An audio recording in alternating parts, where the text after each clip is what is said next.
The Senators have not played in over a week. We are back again tonight. Southern Maryland and Olney. Glad you can join us on what is a beautiful night here in Waldorf, Maryland. Cody Wagner joined alongside my partner Alex Urso. So glad you can be with us on what is a beautiful Friday evening. We'll have a week-long homestand coming up. Tonight we will get you starting lineups on both sides after the national anthem. We've got an offer you won't want to miss out on. Over the summer, the Senators collegiate team will be hosting a youth baseball camp throughout June and July, available to ages 7 through 14. Take the opportunity to get personalized advice from Senators players and coaches and elevate your game to the next level. For specific dates and times, go to somdsenators-cal.com to learn more.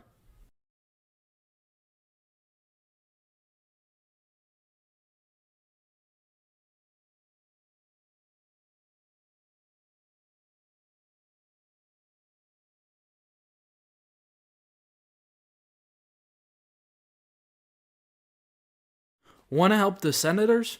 You can help fuel the team and carry them to victory by becoming a game day meal sponsor. For $250, you provide a pregame meal for the Senators players and staff. If you sign up, you'll receive 4 season passes to home games, a game time announcement, along with commercials on all Southern Maryland Senators broadcasts throughout the season. Both corporate and private donors are welcome. To sign up today, contact info@somdsenators.com. Whether you're a player or aspire to work a job in sports, the Cal Ripken Senior Collegiate Baseball League is the right place for you. With over 250 players each year, the Cal Ripken League helps showcase talent in a competitive environment. If you're seeking a job in sports, the Cal Ripken League offers media and photography internships. To learn more, visit calripkenleague.org today.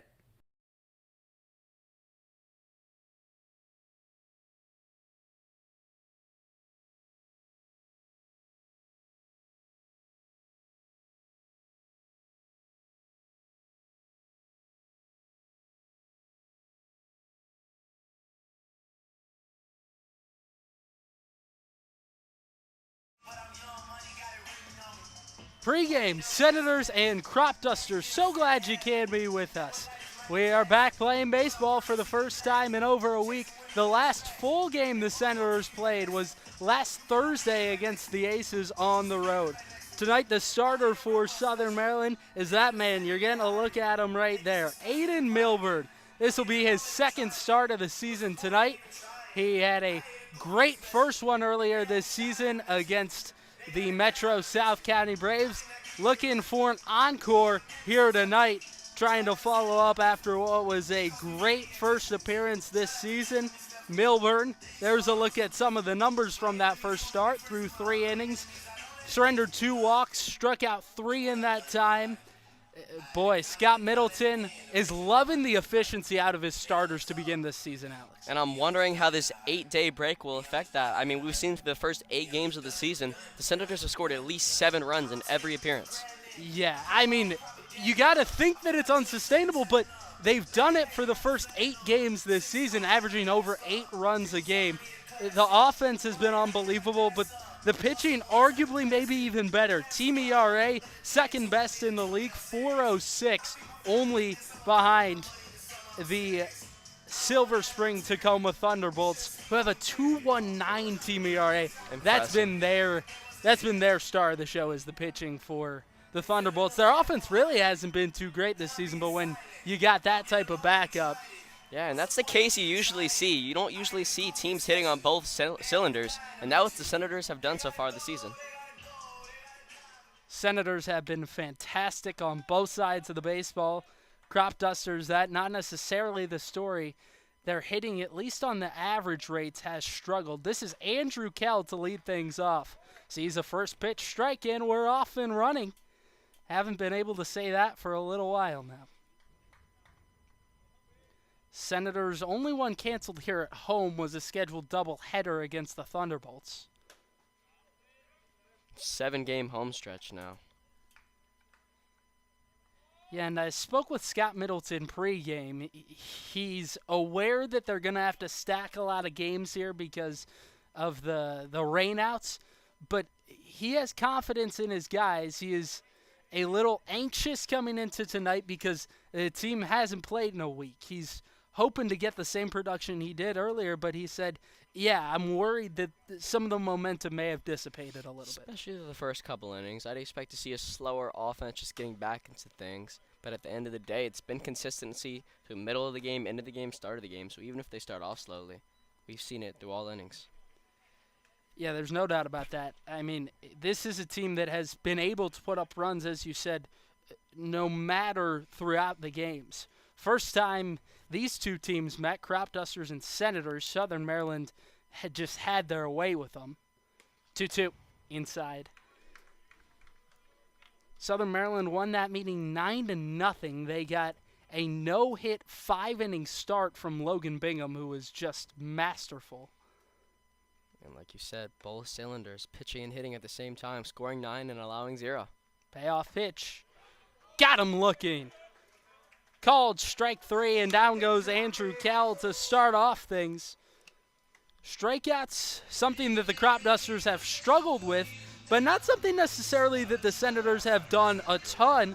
They've struck out 73 this season. That ranks 6th in the league, but they have the second best team ERA, as I mentioned, and walk the second fewest in the league. That's what Scott Middleton really placed the importance on, and clearly it's working. It's a little flare job into shallow right. Back goes Cook, who makes the catch. 2 gone. And just like that, we've seen a lot of soft contact from the Senators pitchers so far this season. And Aiden Milburn cooking through the first inning. Didn't give up a single run in that start against the Braves back on June 6th. And you got to keep in mind, all these starters got moved back a week from where they were supposed to pitch because the original order of pitching as the season started was Bingham to Lubier to Wimberly, which we have gotten through for the second time. This is a line shot into left and a base hit for Austin Stalker. And now they boot it out and left, and Stalker will get 2.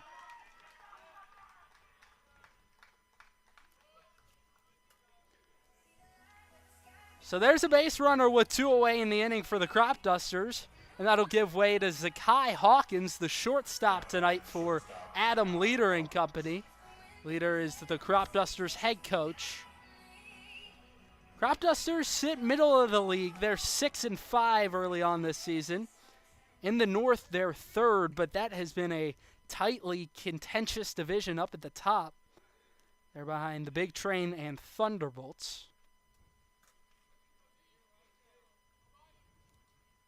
North Division runs through Silver Spring, and that one gets past Grantham. Stalker moves up to 3rd, and there's a man just 90 feet away. Hawkins, a chance to knock him in.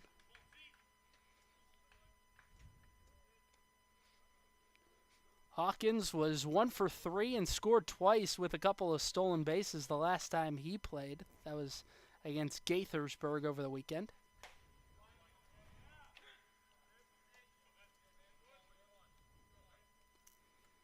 As I was saying before, the big double from Stalker was Milburn was the 4th guy in the rotation the first time around. He's pitching 4th again in this rotation for the Senators. Swing and a miss.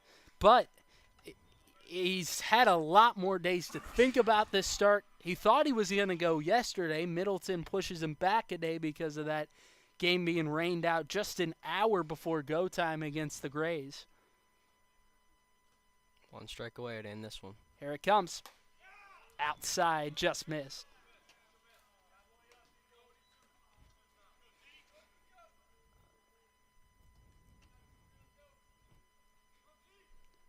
Senators run the South. Best record in the entire league, 7-1. This bounce foul down the third base side. So Hawkins able to fight it off and stay alive. he struggled the first time these teams played, went 0 for 4 at the plate, but that was a similar story for many of his teammates. Cropdusters only had 2 hits the first time these teams met. And when you score 0, you can't really expect anybody to be going else. 2-2. Outside. Grantham with a nice backhand stop. Saved a run there. Hawkins out of New Mexico. A lot of guys from all across the country for Adam Leader. Scott Middleton's gone up and down the East Coast. Leader's even grabbed guys from the West Coast. 3-2. On the ground to second. Routine for Cook. And he throws out Hawkins to retire the side. So the Cropdusters knock on the door but unable to strike. Senators bats coming up for the first time tonight after that. Eternal Couture Sports makes your design ideas come to life. From sports uniforms to vehicle lettering, custom t-shirts, yard signs, and more, EC Sports has you covered. They're ready to suggest new design ideas for your company logo, team uniforms, or personal apparel. Based in Waldorf, Maryland, EC Sports is here to match your design needs. To learn more, visit ecsportsdmv.net today. In need of trash pickup service? Well, look no further than Evergreen Disposal. With over 2 generations of experience, a family-owned and operated business, Evergreen Disposal proudly serves Southern Maryland. The company is committed to customers and building community. They provide service to homeowners associations, individual houses, and commercial, construction, and industrial locations. Once you switch, you'll never look back. To start using Evergreen Disposal, go to evergreendisposal.com or call 240-468-6677. That's 240-468-6677 to change to a community-based organization. Evergreen Disposal.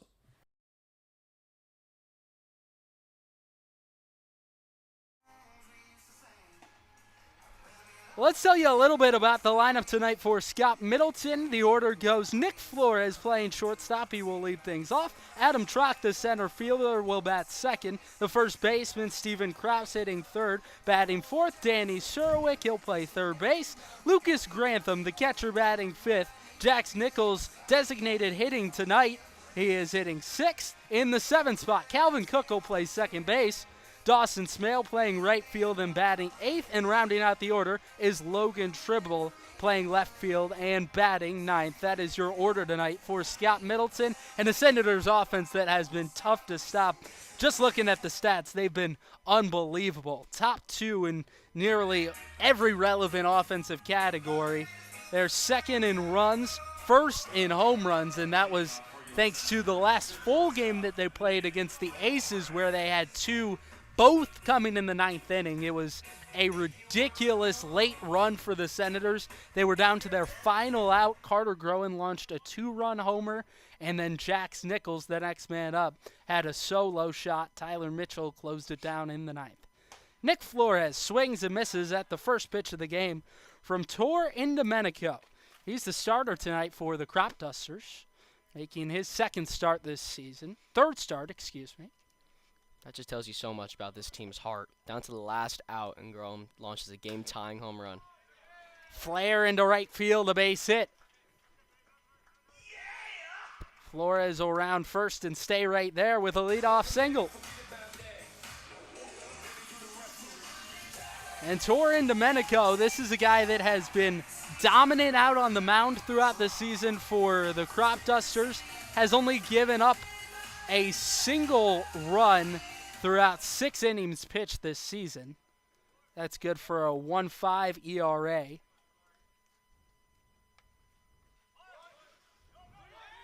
Flores going on the pitch, throw down to second is offline, and Flores in safely. So Trock showed bump but pulls it back, and the Senators move a man up. Adam Trock about as fast as they get. Didn't even have to slide there with the pitch bouncing.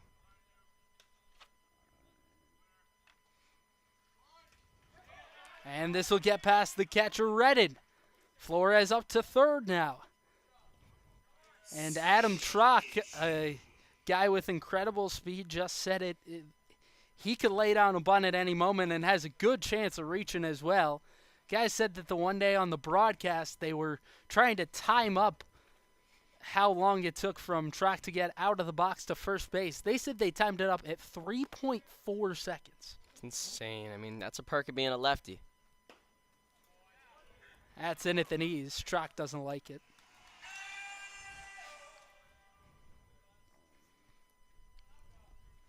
Cropdusters, a team that has been prone to making errors throughout the season. Pass ball a moment ago is number 18.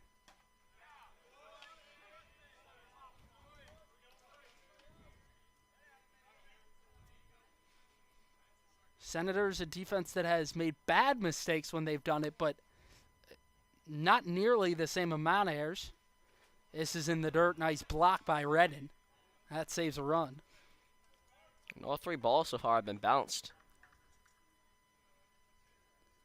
Adam Trock has put up unbelievable numbers this season for Scott Middleton, hitting .406 early on. Has walked more than he struck out as well. Not a guy you like to issue a free pass to. 3-2. Bounce back up the middle to the pitcher into Domenico. He'll flip on to first in time for out number 1. They hold Flores at third, and so there's one away. The man will still be on for the Senators.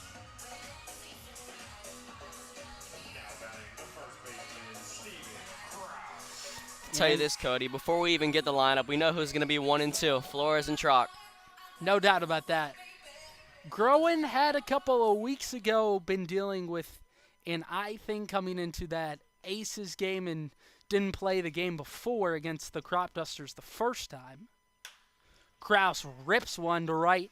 Coming in a couple of steps is Cal, and it's in no man's land. That drops for a base hit. Flores will score no problem, and the Senators are the first to strike in Waldorf tonight. Just misplayed it out there, right? Could have been the sun. A big first run for the Senators. Zempella, it seemed like, got a late break on it, and then Cal as well took a step to his right before racing in. So second baseman and right fielder had a tough read, and Scott, the center fielder, had to go way too far to make that catch. So here comes Danny Surowick. He rips one deep out to left field. Back goes Knight on the track. He makes the catch for out number 2. It looks like our worries about the 8-day break hasn't really phased the Senators so far, because even that was crushed. Yeah, they've been putting good swings on the baseball.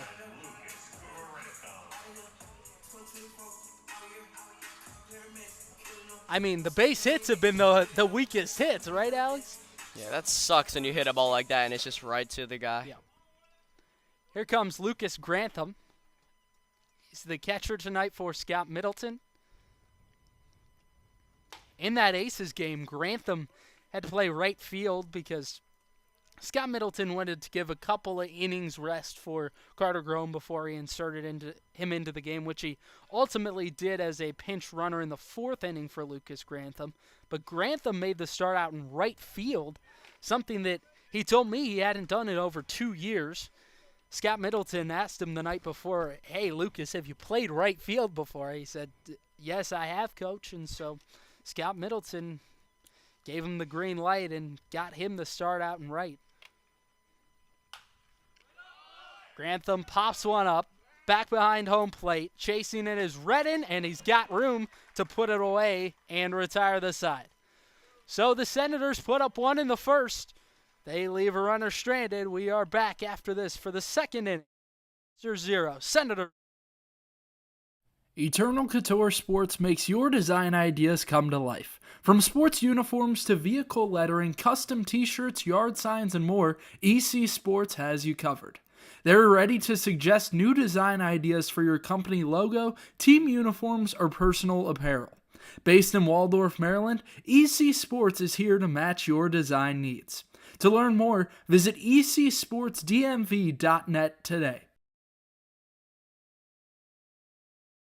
In need of trash pickup service? Well, look no further than Evergreen Disposal. With over 2 generations of experience, a family-owned and operated business, Evergreen Disposal proudly serves Southern Maryland. The company is committed to customers and building community.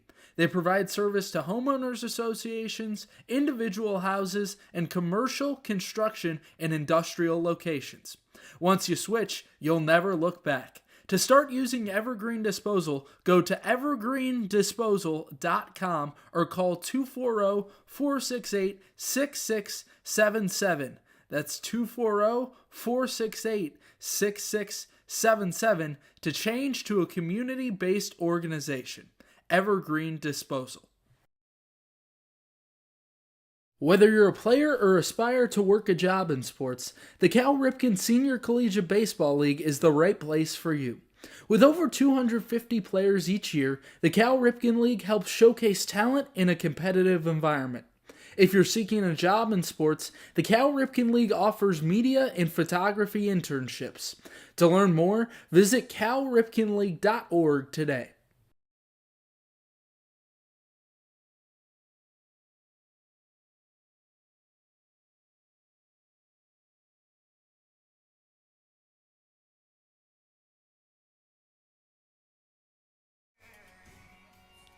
Senators and Cropdusters, so glad you can join us right here on the Senators Baseball Network. It is a beautiful evening here tonight. Let's take a look at the weather report before Jaden Knight steps to the plate.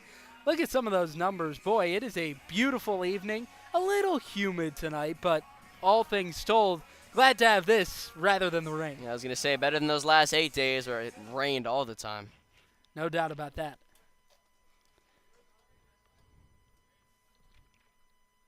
So this is Jaden Knight to lead off the second inning. He takes a first pitch strike. Interesting helmet there. I like it.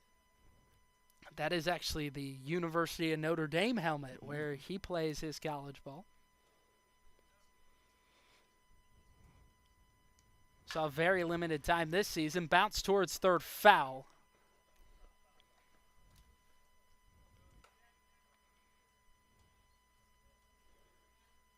Knight only took 2 plate appearances this year at Notre Dame, in which he was hit by a pitch in one of them. Not the best of luck.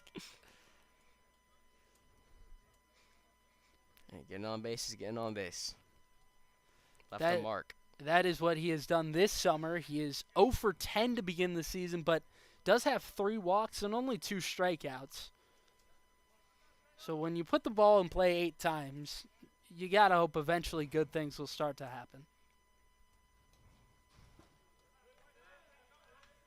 Milburn yanks that one into the dirt.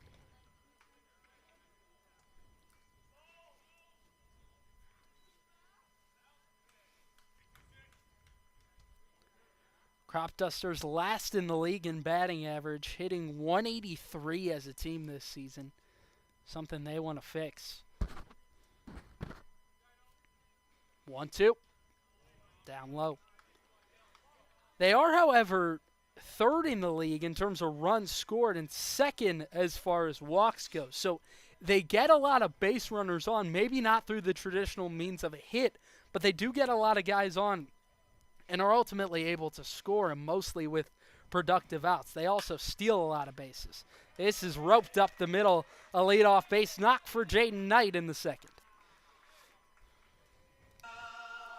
Hey, I mean, it's whatever means possible for the Cropdusters, and it certainly hasn't been the most conventional, but they have been able to win games and score runs, even if it's not with hits. I mean, you can almost assume that they've been getting unlucky because they get the ball in play a lot and they get on base, Yep. but the batting average just, I mean, in the 180s is unheard of.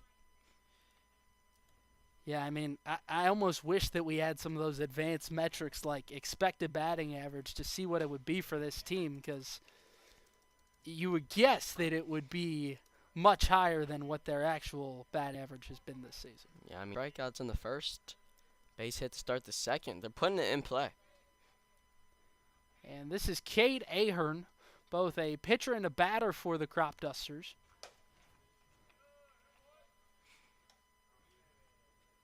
These guys really at a premium in summer ball.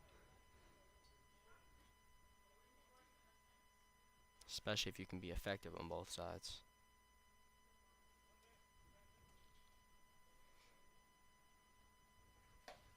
Swing and a miss.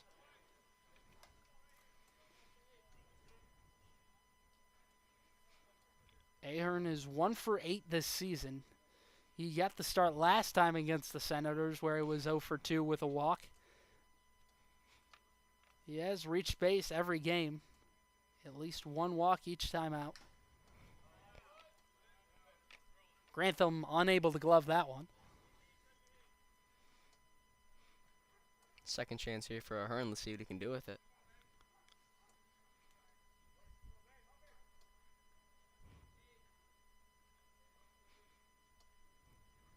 Ahern a great frame, 6'4", 210.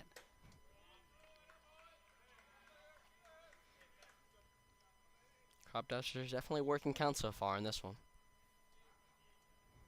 Yeah, and this is something that certainly you got to think worries Scott Middleton a little bit. He wants to send his pitchers as deep as he can, but he's aware he's not going to push them over any pitch counts. I mean, it's early on in this long season. You got a big home stretch coming, so you got to be conservative, but you also don't want to use too many pitchers. Yeah, said to me earlier that he plans on throwing these starters about 60 pitches per game. He doesn't like to go too north of that number. He said, I will not throw guys 80 to 100 pitches. Runner goes, swing and a miss. Throw down to second, strike him out, throw him out. Grantham with a dart down to second, and there's 2 away in the inning.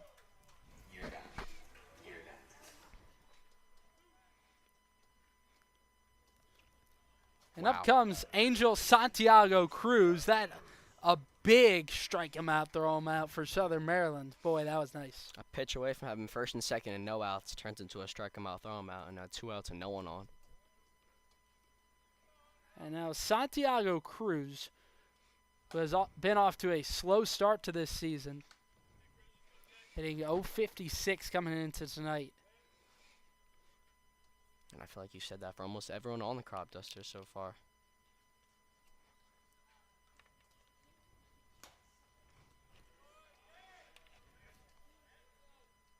And Milburn, it just looks like he's trying to find the edges of the zone right now. When he's done it, he's been nearly unhittable to this point, but he has struggled to do it at times.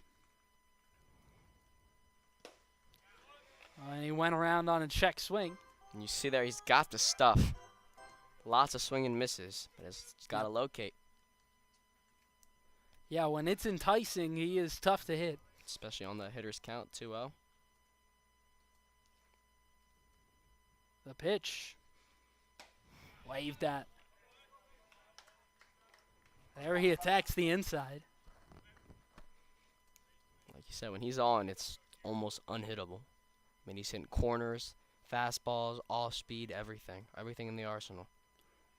Cropdusters have had a base runner on each inning. Hasn't yielded anything yet. 2-2. Lifted into shallow left center field.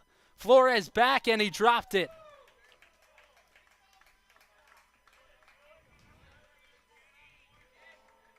Almost a great play out there. Yeah, and it looked like he was potentially worried about someone colliding with him. He immediately looked up as he tried to make the catch. A tough play, though, no doubt. He had to make a long run for it. Over the shoulder, too. It hit the glove, so it will go down as an error, but there's a lot of shortstops that won't even get near that ball. Flores, incredible speed. This is Parker Redden, who swings through strike one.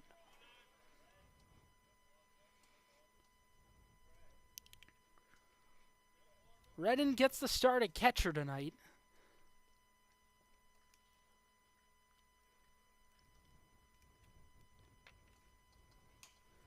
There are 3 men that don the catching gear for Adam Leader and company.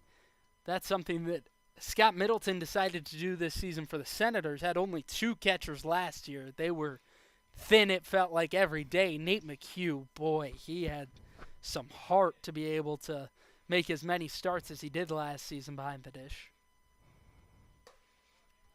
And for the catchers, when they're not catching, we've seen them at first base a lot also. Yep. And like you said earlier, right field too.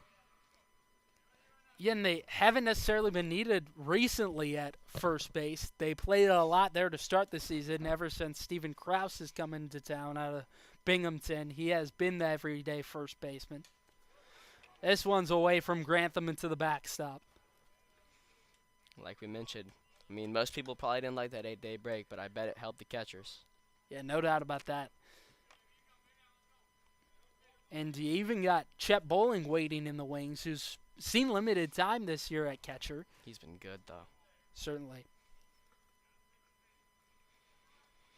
Grantham gets the start tonight, but Jax Nichols still in the lineup. Designated hitting. 2-2. Swing and a miss. Milburn looking good through the first two. Pitch count a little high, but no problems for him. We go to the bottom of the second. Southern Maryland in front by 1.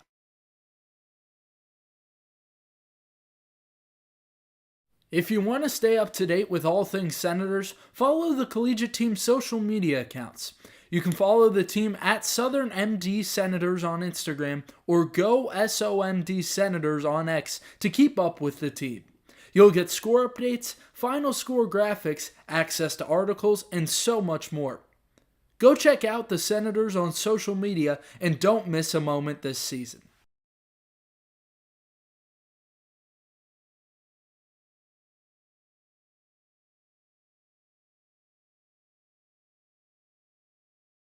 Whether you're a player or aspire to work a job in sports, the Cal Ripken Senior Collegiate Baseball League is the right place for you.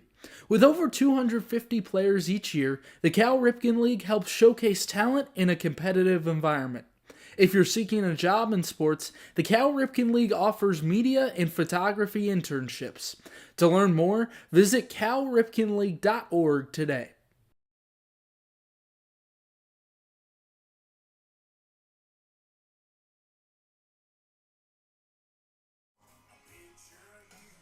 Back on the mound is Torin Domenico. He has already given up a run. Only gave up 1 run this entire season coming into tonight through 6 innings. That's just how special this Senators offense has been. They are averaging over 8 runs a game to this point. They've hit 6 homers. OPS is second best in the league. That, of course, for perhaps some of the uneducated. On base plus slugging, a phrase that has become big in Major League Baseball. It basically, in a way, is your weighted on base percentage, if you will. And Southern Maryland, they have hit a number of big flies this season, a lot of extra base hits, and then on top of that, they've just been efficient with the bats. And this is Jax Nichols, who has been special for the Senators as a recent. Hit a go-ahead home run against Alexandria back in the last full game the Senators played. That one was a no-doubter on the road over at Alexandria.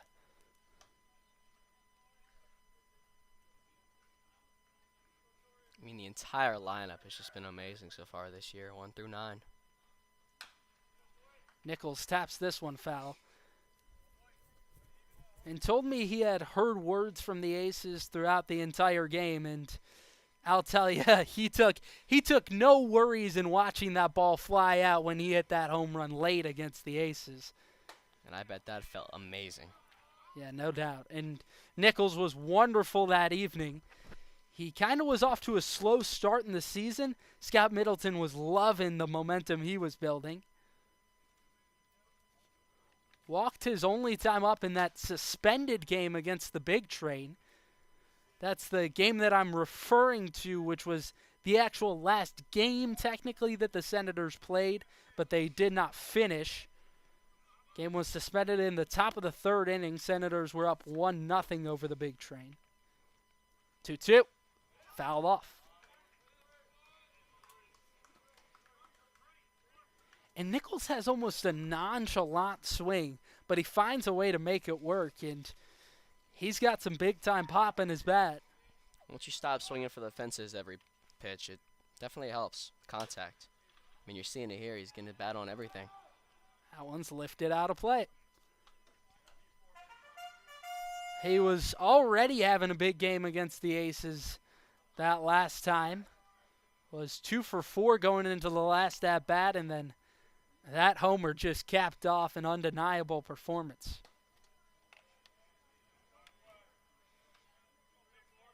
Working a count here.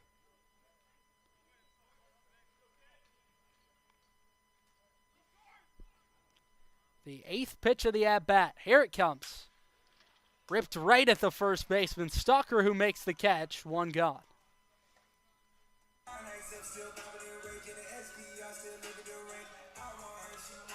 And here comes Calvin Cook, a left-handed hitting middle infielder. Something that Scott Middleton didn't have any of last season. This year has really filled up the infield with some left-handed bats. This one is whacked the opposite direction, foul. That was really close.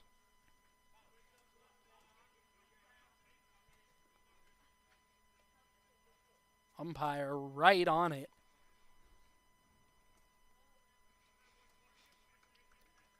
It's probably 3 inches away from extra bases.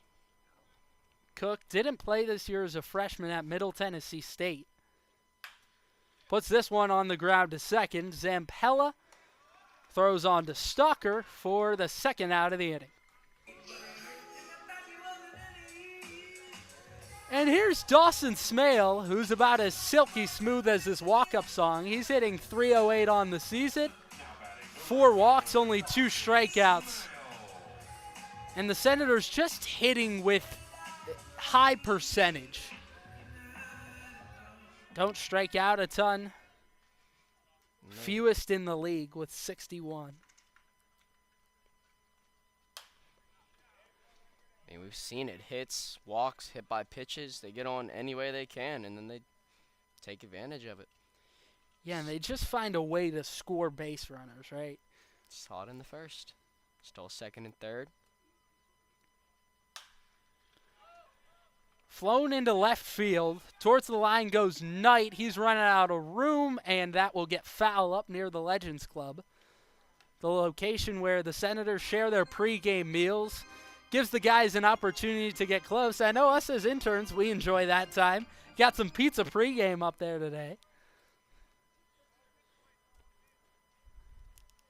Love the surprise of not knowing what it's going to be till about 5 hours before. Seems like it always delivers, though. It truly does. The 0-2 to Smale. He takes outside. Cropdusters bench wanted it. I mean, it's a beautiful take on an 0-2 count.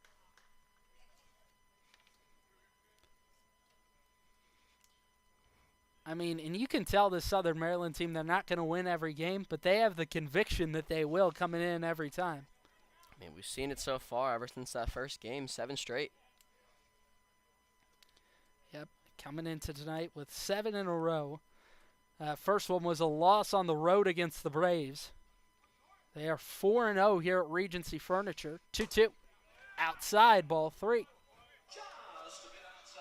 From 0-2 to 3-2. A stadium that, in a way, dwarfs the attendance we have here tonight. It holds 6,200 people. Got some good attendees here. This one ripped into left center field, and that'll be down and all the way to the wall. In fact, skips over the wall. It'll be a ground rule double for Dawson Smale. Love to see that. Made a great count and then gets an extra base hit. And this gives way to Logan Tribble. He had a magical fairy dust type run to begin the season. He reached in his first 12 plate appearances. Yeah, I am saying that right. First 12 plate appearances on the season in a row. Logan Tribble reached base, a couple of errors, a number of walks. He's only struck out once this season, and you get on base a lot doing that.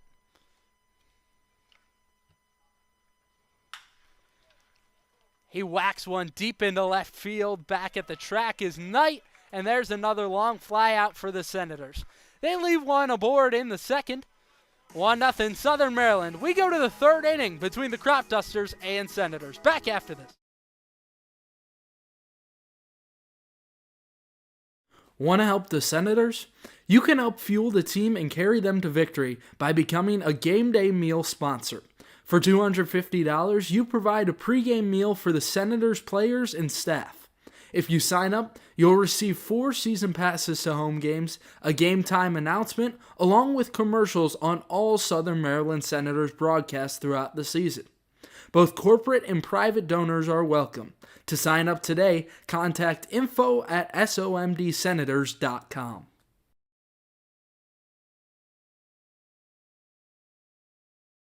Whether you're a player or aspire to work a job in sports, the Cal Ripken Senior Collegiate Baseball League is the right place for you. With over 250 players each year, the Cal Ripken League helps showcase talent in a competitive environment. If you're seeking a job in sports, the Cal Ripken League offers media and photography internships. To learn more, visit calripkenleague.org today. We got beautiful weather projected here in Southern Maryland over the next few days, and why not come out to the ballpark tomorrow night? You'll have an opportunity to get a selfie with a player pregame. That is our selfie night tomorrow night as a part of the promotion. Come out to the ballpark, enjoy the game, have a fun time, and get a selfie with a player pregame. Tonight is school's out night on a Friday night, and it's been a good one thus far for the Senators. They lead 1-0 going into the top of the third. Cropdusters, an offense that struggled this season. What do they have to try and do to get on the board here? I mean, we've seen they walk, they get on base, but the 180 batting average is something you can't have. Because when you're walking, you need to advance the runner somehow. And batting 180 is definitely not going to do that. And even if they've had good contact that hasn't dropped, you just got to find a way to get the ball down.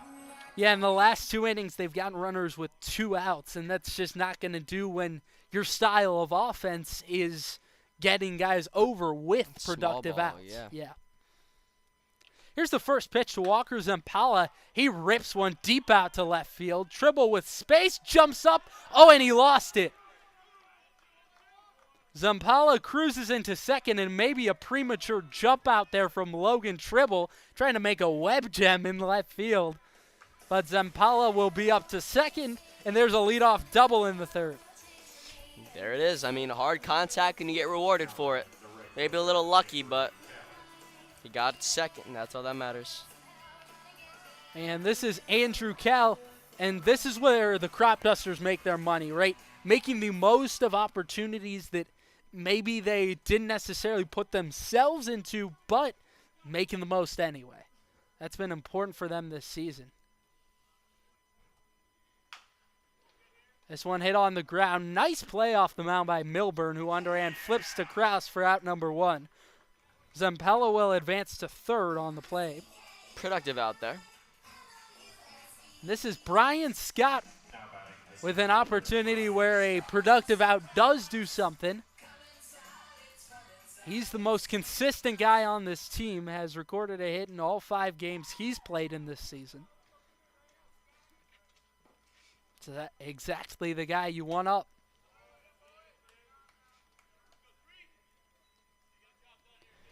You wonder how cautious you'll be here against the best batter in the order. Senators seem like they'll give up a run if it gets an out. Infield back, to your point.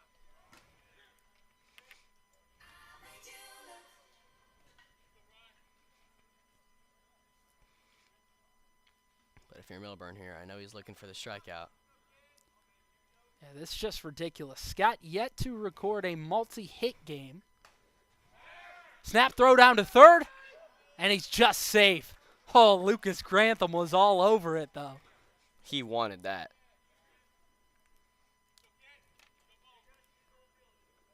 Clearly, him and Surwick had it lined up, and they were close to setting down Zampella, who was caught sleeping a little bit far off the base. 2-1. Low and away. And like you said, they're being cautious. First base is open. Scott out of Frostburg State University. The 28 starts there this year. And this one kicks away from Grantham. Zampella will hold that third. So runners at the corners with one out. Double play now in order for the Senators. Would wonder if Scott will be off here. He's got a steal already this season. And this is Scott Middleton. So no action out in the Senators bullpen. Would anticipate Milburn will stay in here, but Middleton wants to have a chat with his guy.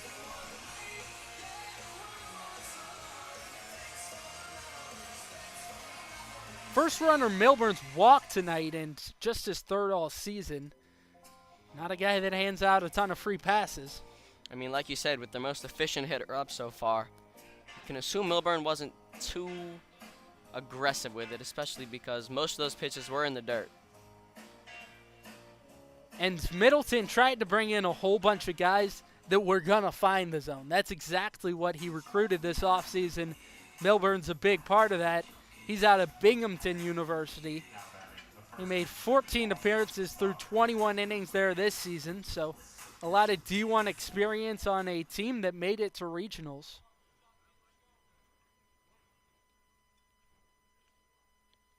They had a tough time there. Is with 3 teammates this summer in Southern Maryland. Check swing, a first pitch strike to Austin Stalker.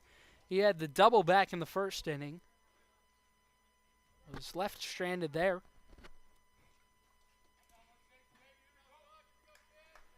Milburn here with teammates Steven Krause, who's the first baseman tonight, and Vincent Luther, who is expected to get the start tomorrow. That's a nice spot on the outer half. I mean, just the off speed right on the corner.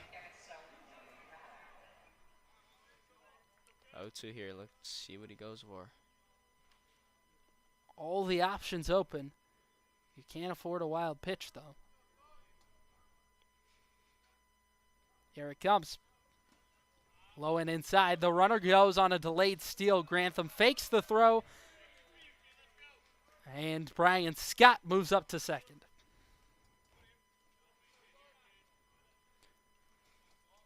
I mean, and that's a confident play right there from Scott, because he waited all the way until it was blocked by Grantham, and it hardly got away from Grantham. Still 1-2. Swing and a miss. Got him with a changeup. And now there's 2 outs in the inning. That's a massive second out, Alex. So now you can just get the out at first. Don't got to worry about the base runners anymore. Just do your thing, you and the catcher. And this is the Kai Hawkins trying to come through with 2 outs in the inning. Earlier tonight, grounded out to second. The infield shaded just a little bit to the right. First pitch swinging and missing. I mean, we're seeing the stuff here from Milburn. He's causing whiffs.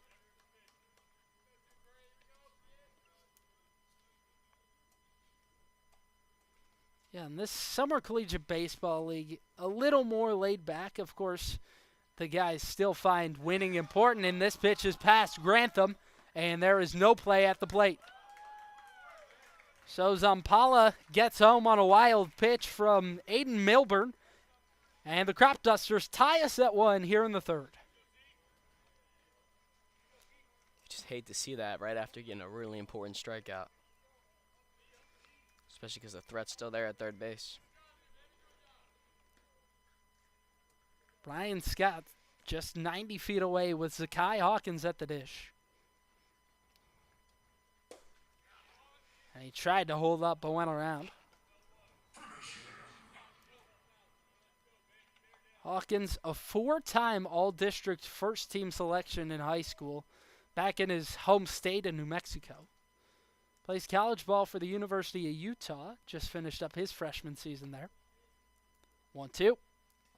In the dirt, blocked by Grantham. Boy, a lot has been asked of Grantham tonight behind the plate.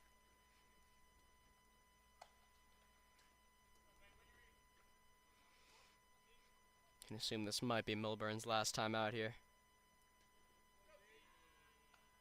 Yeah, appears to be some stirring out in the Senators' bullpen. There's the 2-2. Swing and a miss. So Aiden Milburn gets out of the inning relatively unscathed. Cropdusters score 1, so we are tied at 1 going into the bottom of the third. Senators looking to strike back after.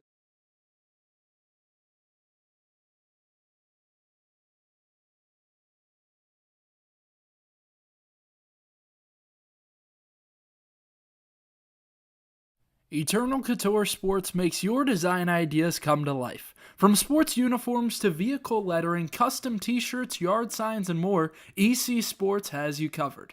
They're ready to suggest new design ideas for your company logo, team uniforms, or personal apparel. Based in Waldorf, Maryland, EC Sports is here to match your design needs. To learn more, visit ecsportsdmv.net today. In need of trash pickup service? Well, look no further than Evergreen Disposal. With over 2 generations of experience, a family-owned and operated business, Evergreen Disposal proudly serves Southern Maryland. The company is committed to customers and building community. They provide service to homeowners associations, individual houses, and commercial, construction, and industrial locations. Once you switch, you'll never look back. To start using Evergreen Disposal, go to evergreendisposal.com or call 240-468-6677. That's 240-468-6677 to change to a community-based organization. Evergreen Disposal.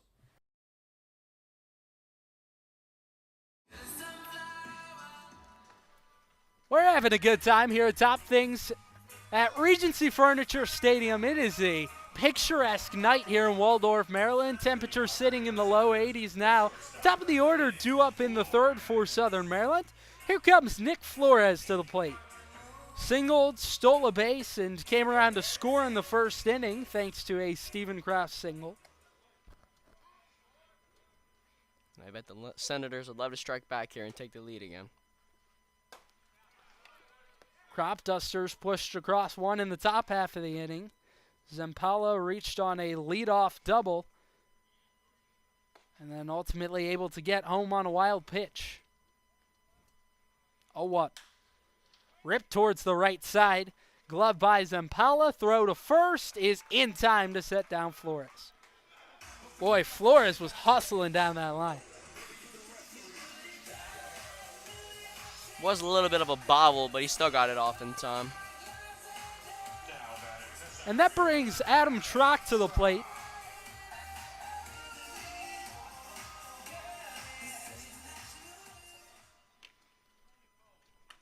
Trock had a home run the last time these teams played. Tries to lay down a bunt. It's a first pitch strike. It's the second time we've seen him try to lay down a bunt in this game.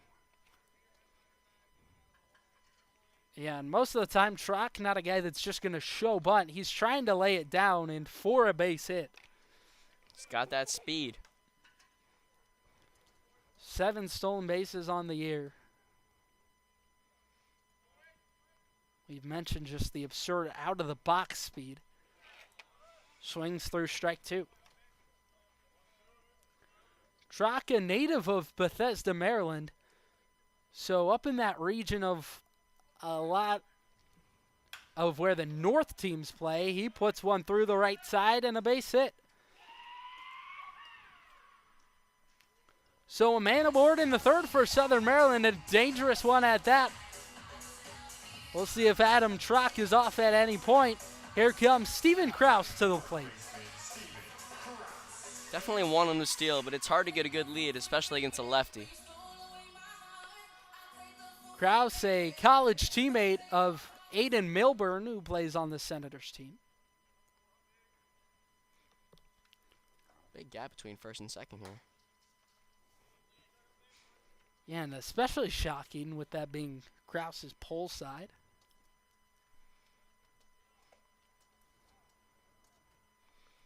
Got to keep Trock relatively close to the bag. There goes Trock, pitch inside. Throw to second is a little high, and Trock will reach with the steal.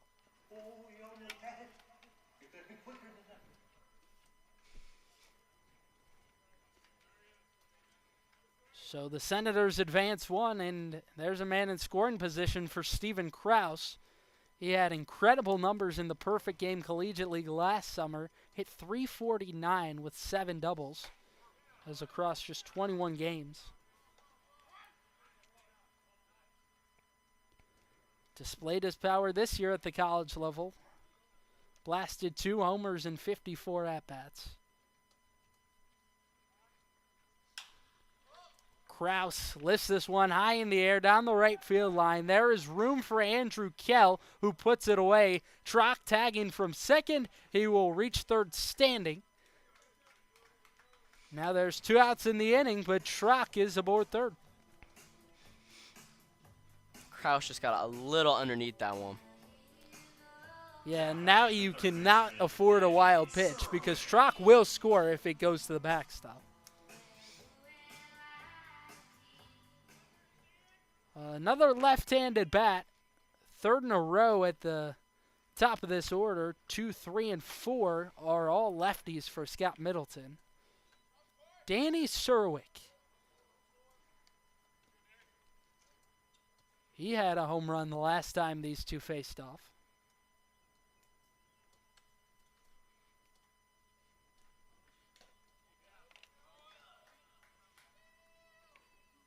Scott Middleton has really loved how Serwick is swinging the bat as of late. When we were on the road pregame against the Cropdusters, Middleton was saying, hey, love how you're swinging that bat. You're putting bat to ball very well. That game, he had a home run. That's just what you need to hear. Motivation from your coach can be everything. So in Domenico, a chance to get out of the inning clean. Here's the 1-2. Ripped foul down the left side.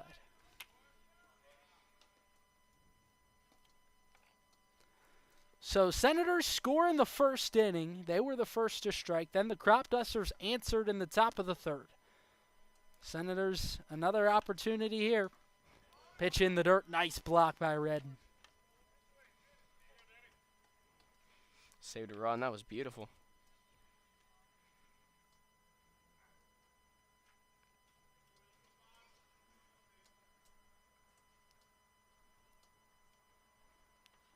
Serwick puts it on the ground to the right side. Zampella, a nice pick, and lobs to first to retire the side.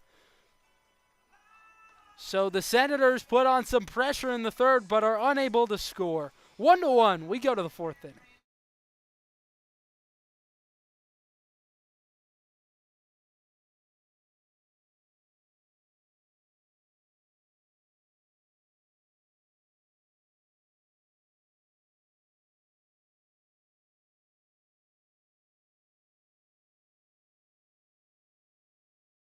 Eternal Couture Sports makes your design ideas come to life. From sports uniforms to vehicle lettering, custom t-shirts, yard signs, and more, EC Sports has you covered.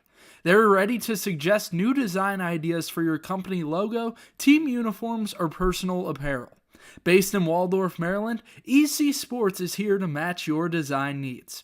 To learn more, visit ecsportsdmv.net today. The newest addition to the Senators family is the Maryland Lady Senators softball team. With an 18U team forming, 14U and 10U teams, the Lady Senators coaches and staff strive to help players reach their fullest potential both on and off the field. With the team just finishing their second season, you can join in the future by registering at ladysenators.com.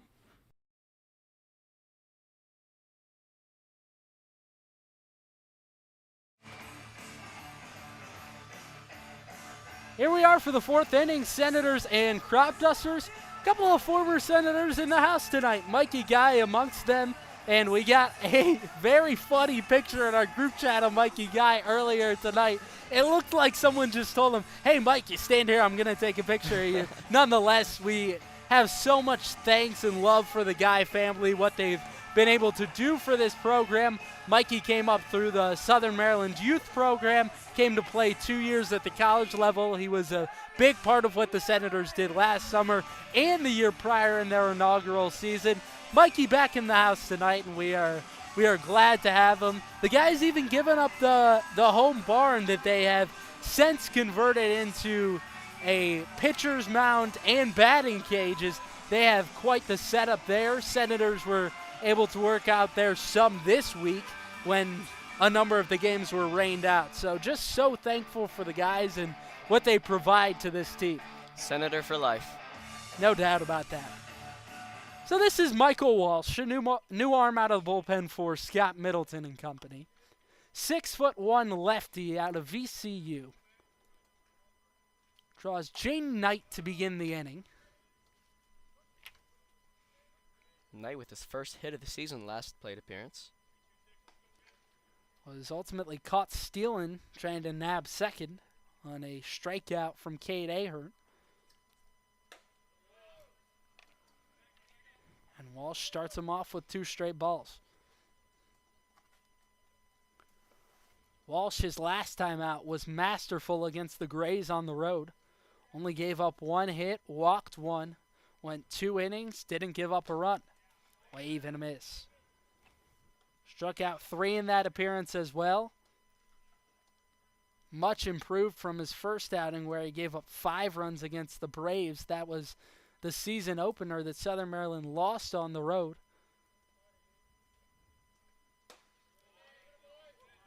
It was really just that first inning that Walsh threw that he really struggled. He walked 3 runners there, but then the second inning he threw against the Braves didn't give up a run. So he has really figured things out since that first inning of the first game, or at least it appears.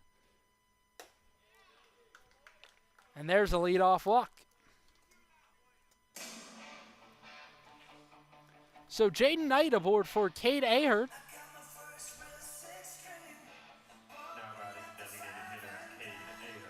And he is the designated hitter.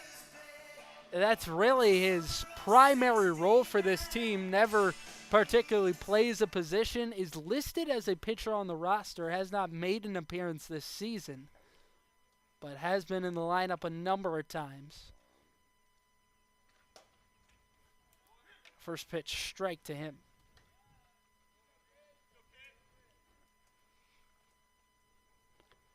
Yeah, and Adam Leader for this team, he has either gone right here in Maryland or the Northern Virginia area, or he has gone somewhere entirely across the country. I mean, if you're gonna have to have host families, it doesn't particularly matter where you're bringing the kids from, right? Mm-hmm. Here's the 0-2. First to check on the runner. Knight back. Knight tried to steal his first time on base. Doesn't have a steal yet this summer ball season. Runner goes. Pitch is up and in. Throw down to second. Got him. Lucas Grantham all over it tonight.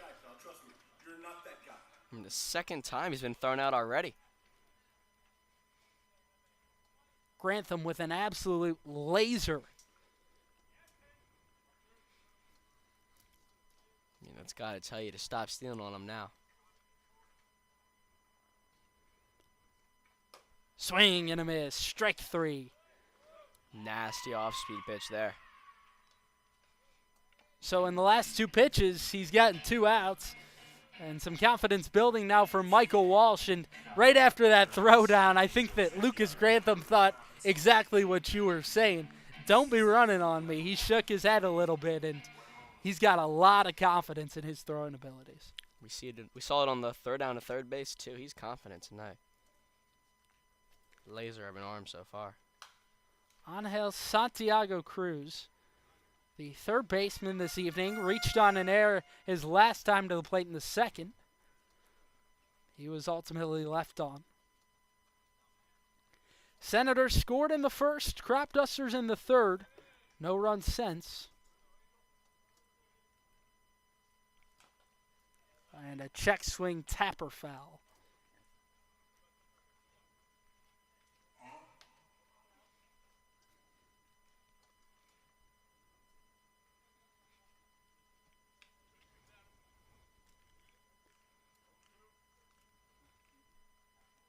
And Santiago Cruz has really struggled at the plate this season, batting .056 coming into tonight.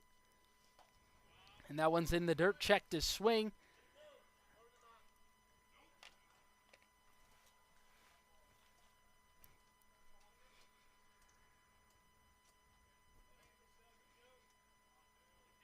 Santiago Cruz, just one hit this season, came back in the second game of the year versus Bethesda. Trying to come alive tonight for the Cropdusters. 1-2. Ripped back up the middle. Diving effort from Flores, and it's through into center. Another two-out base runner for the Cropdusters. And, man, it's just disappointing to have that caught stealing now if you're Olney, because you might have had Knight at second. Instead, it's just one man on with two outs. Got to be careful. I mean, I know stealing's pretty efficient in this league. But at the same time, he got thrown out the first time. Probably shouldn't have tried it again. Here comes Parker Redden in his second year of summer collegiate baseball. Checks his swing and takes low. Last summer, played for the Grand Lake Mariners in the Great Lakes Summer Collegiate League. Played in 12 games, batted .231.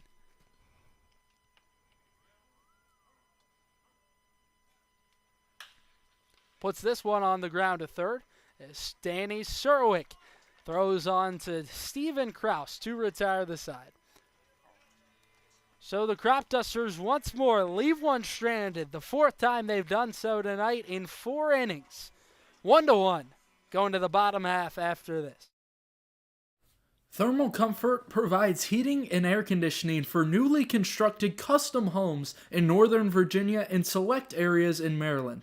They service all systems, operational or non-operational, while providing free estimates for new systems.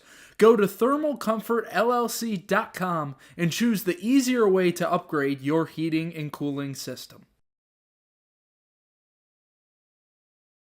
A warm, sunny afternoon, hot dog in hand, water in the other, watching a baseball game. What's better than that? Well, not much. If you want to make that fantasy a reality, you can check out the Southern Maryland Blue Crabs. Founded in 2006, the Blue Crabs are part of the Atlantic League of Professional Baseball. Search SOMDBlueCrabs.com to get tickets today. The Southern Maryland Blue Crabs, Southern Maryland's only pro sports team.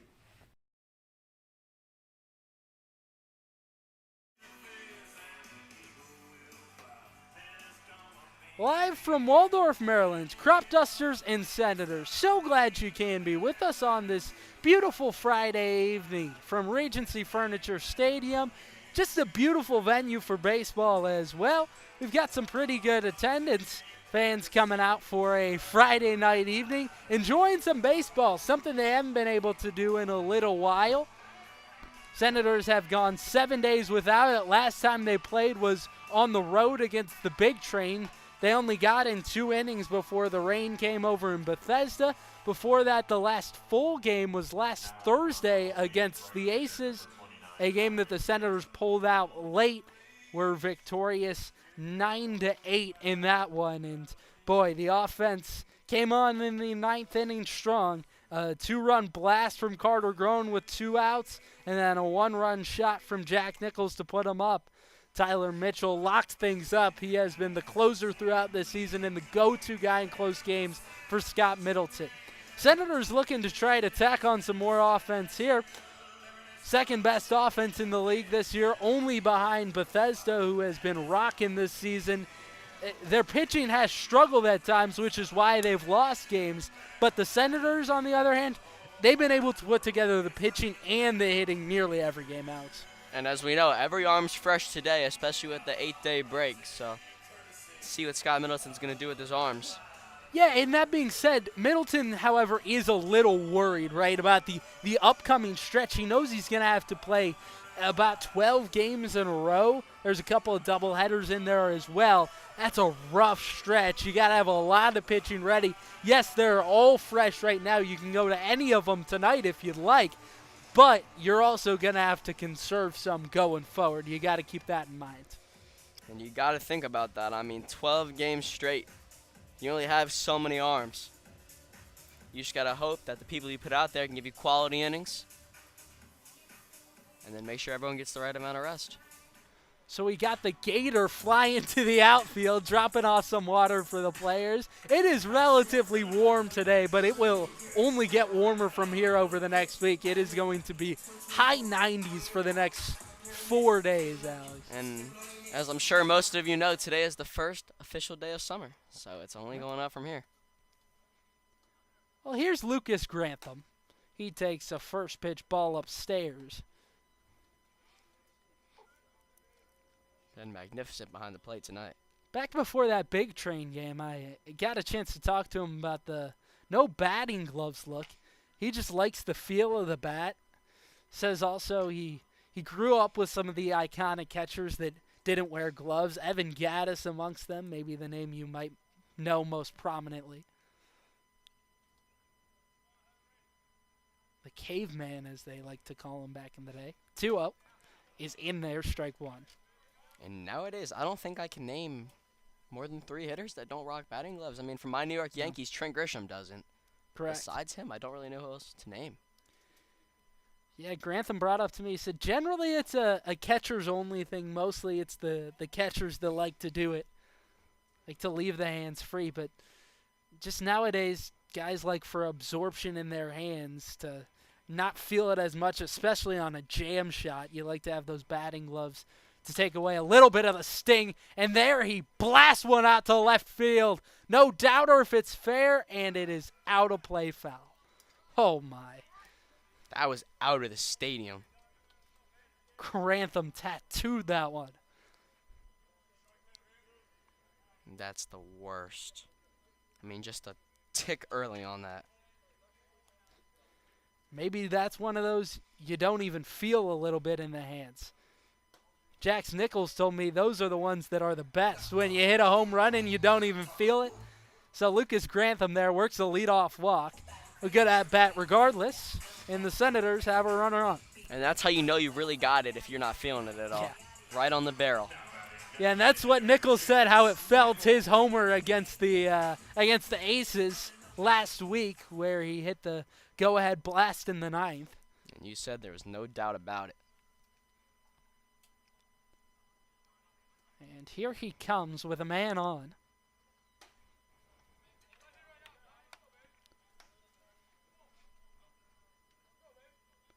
And Senators certainly aided by that shorter wall out to left field. It is taller, but it is a little further in. It's kind of like in Fenway. I mean, it's shorter, but at the same time, if you hit it off that wall, there's a lot of room where no one can get to it. Yep. About 310 out there, and then to right is 325. Sitting near 400 out to dead center. You have really got to crush one here to put one out straight away. I mean, we saw that ground rule double, I believe, in the second. That ball was tattooed. Yep.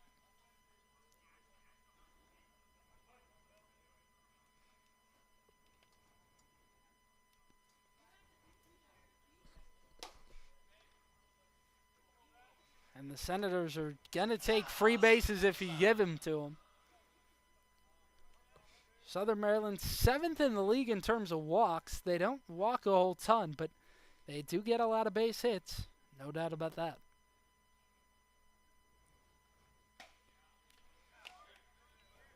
And there's a strike that Nichols takes.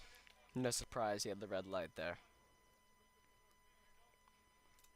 Nichols, just a great frame for a catcher. 6'2", 185.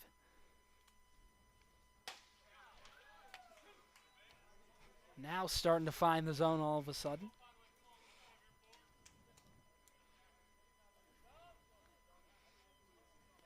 It was a big 3-hit performance for Nichols against the Aces. Really needed that for confidence. Spoils one foul.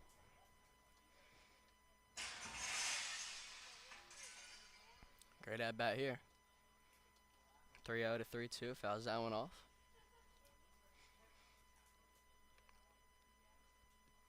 Sure, you'd love to get on here no matter if It's a base hit, a walk.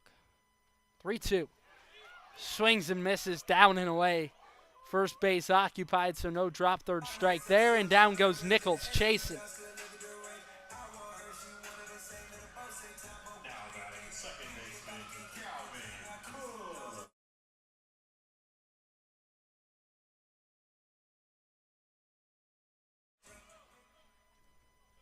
Tied at 1, Senators and Cropdusters. Bottom of the fourth inning, Southern Maryland's looking to spoil this tied ball game. Cook pulls back a bunt there. Dominic Pietto is the new man on the mound. Came on to start the inning for Tor in Domenico. He is a 6-foot right-hander. Check on first, Grantham back.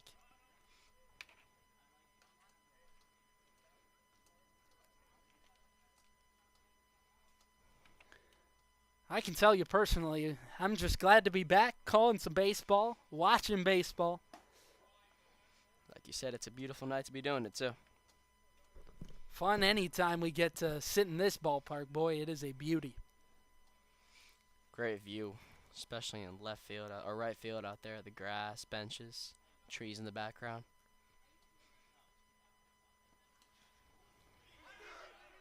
Grantham off to second and no throw. Pitch kicked off the umpire, who puts his hands on his knees for a moment, now takes a few steps away. That pitch barely. Umpire timeout here.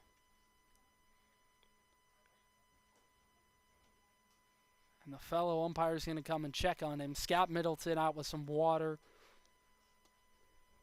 And hey, speaking of water, we got to thank my partner, Alex Urso, helping the team out pregame with all the water, everything he can do for these guys. I mean, you do it all. Not only are you helping up here in the booth, but helping out pregame, anything you can do for this team. Yeah, we're a little short-staffed today, so got to do what you got to do. And, I mean, also brought some ice out for the trainer, so if he needs that, it's there too.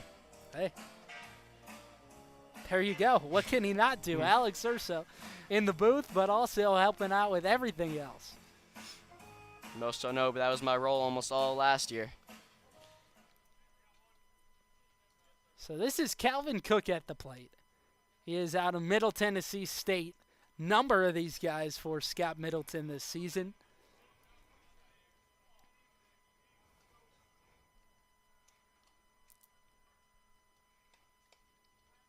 Has a good relationship with the coach there, who happens to be Jax Nichols' dad. Here's a fly ball into center field.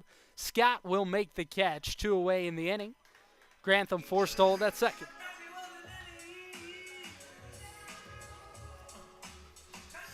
And so Nichols' father was actually up here earlier this year to watch the preseason Blue Crabs game. Was separated from all the players. At that point, they were still in the no talks part of the transfer portal. Since then, that has opened, and there have been a couple of players from this team looking in the transfer portal. One of them, Lucas Grantham, who has found his destination. He'll be going to Georgia State. He stands out at second with Dawson Smale at the plate. Just finished up his freshman year over at Xavier.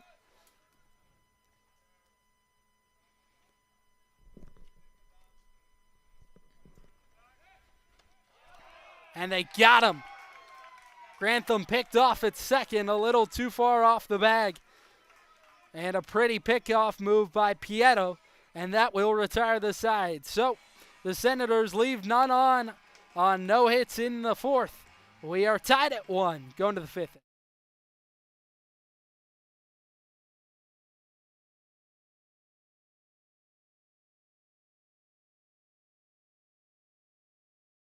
A warm, sunny afternoon, hot dog in hand, water in the other, watching a baseball game. What's better than that? Well, not much. If you want to make that fantasy a reality, you can check out the Southern Maryland Blue Crabs. Founded in 2006, the Blue Crabs are part of the Atlantic League of Professional Baseball. Search SOMDBlueCrabs.com to get tickets today. The Southern Maryland Blue Crabs, Southern Maryland's only pro sports team. Seeking investment management help? Well, look no further than GDS Investments. With over 20 years of experience, Glenn Surwick has the knowledge and experience to help you make informed investment decisions. The company maintains full transparency, allowing you to view your account activity at any time so there are no delays or surprises. Go to gdsinvestments.com today to learn more. GDS Investments, there to guide you when the winds change.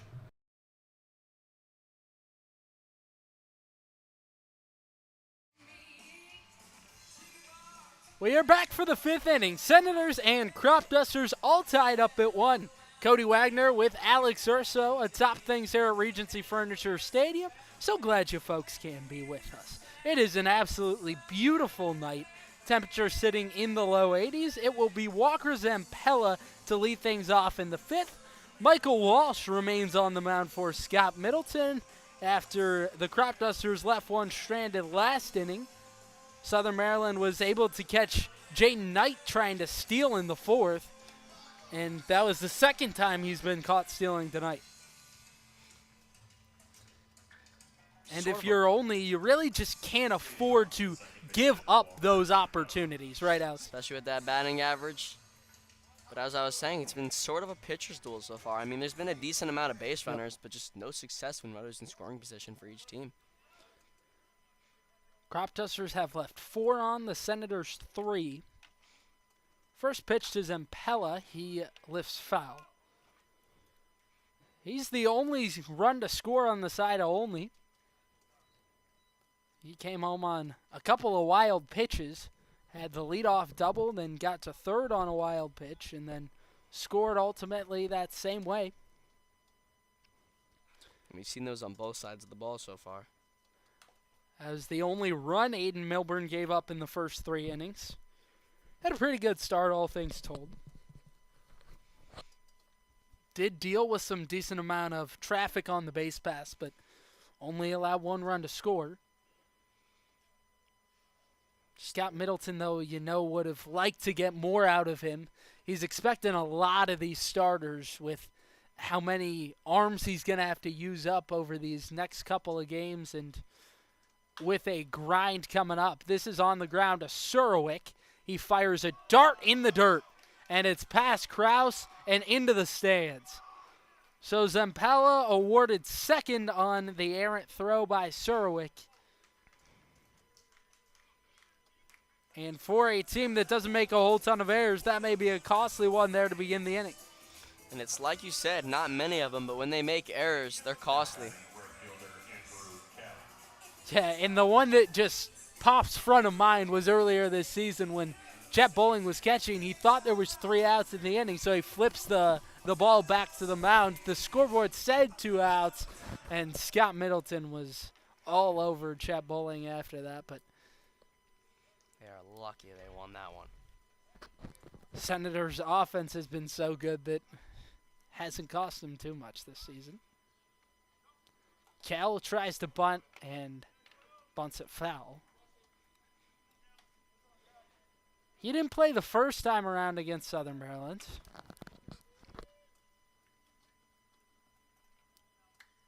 Tonight he is batting in the leadoff spot. And I think this is something that Olney may have to figure out at some point, right? Is some sort of consistency in this lineup. It feels like every game they trot new guys out there. He's unable to lay it down once more. And this is the Cropdusters' MO, trying to play small ball, advance guys any way they can. Most likely won't see him bunting here with 2 strikes, though.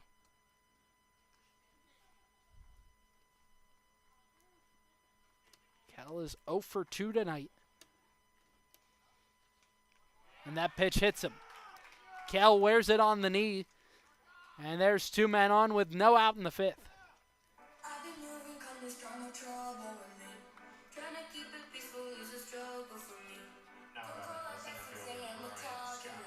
And here comes Brian Scott, the most consistent bat in this order, riding a 5-game hitting streak coming into tonight. Is yet to record one thus far. 0 for 1, walked his last time up. And now he lays one down foul. I mean, that's just the worst. Getting in the 0-2 and then just losing one and hits him with the pitch. Yeah, and this is a Cropdusters team that is going to put up runs with any means necessary. They don't really care how they come, just as long as they score. I mean, when you're struggling, however you can get it. And this is a team, however, with some power in their bats. 4th in the league in home runs. Scott takes upstairs.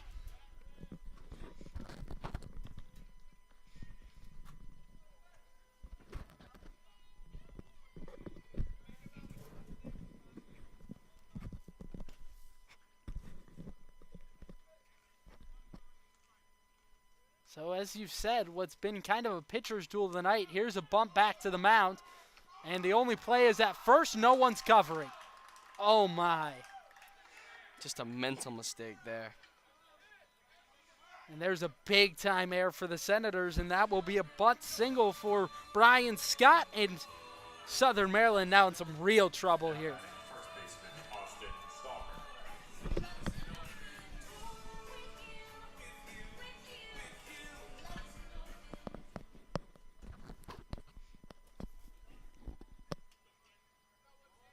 Here comes Austin Stalker.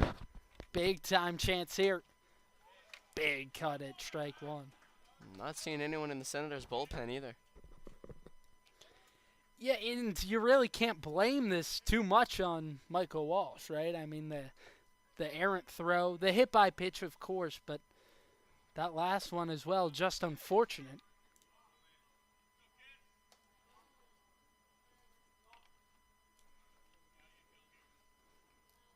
Be huge to strike him out here. Just no productive outs. The pitch inside. He's really working the off speed. That slider's got some movement to it.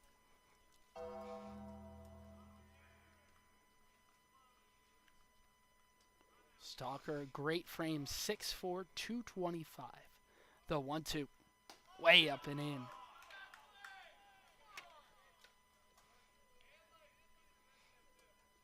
Don't want to get to a 3-2 count here.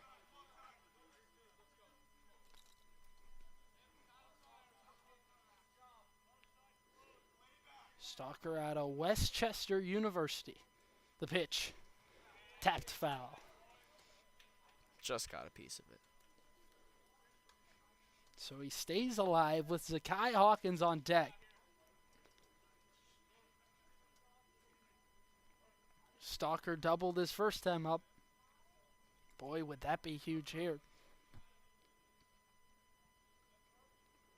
Walsh trying to keep it tied. Fastball away. 3-2, bases loaded. Stalker, a guy that walks a ton, is still yet to strike out this season. 5 walks, no punch-outs. A big 3-2 pitch. Swing and a miss. Got him with a high heat. It's a really important out here, especially with the force at any base. So there's 1 out in the inning.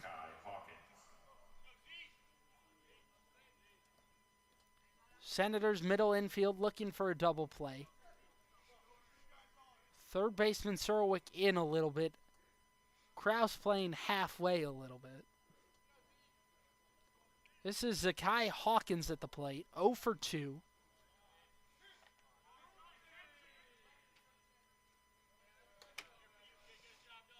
Big first strike there. Just got to keep it in the zone.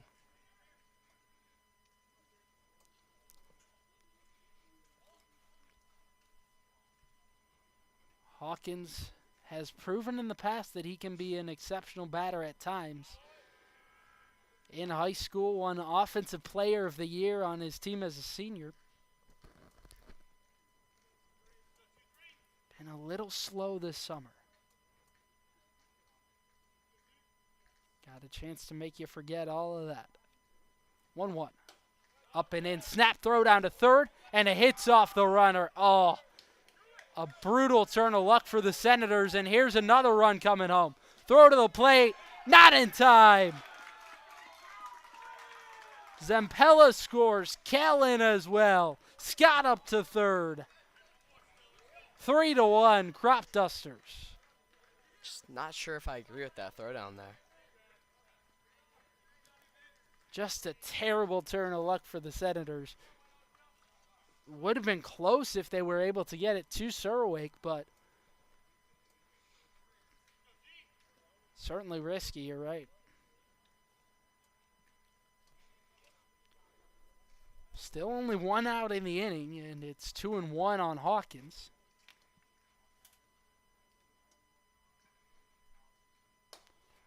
Hawkins had a tough time the first time around against the Senators. Went 0 for 4 at the plate.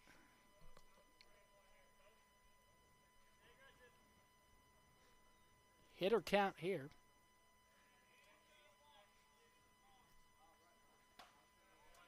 Takes at the knees.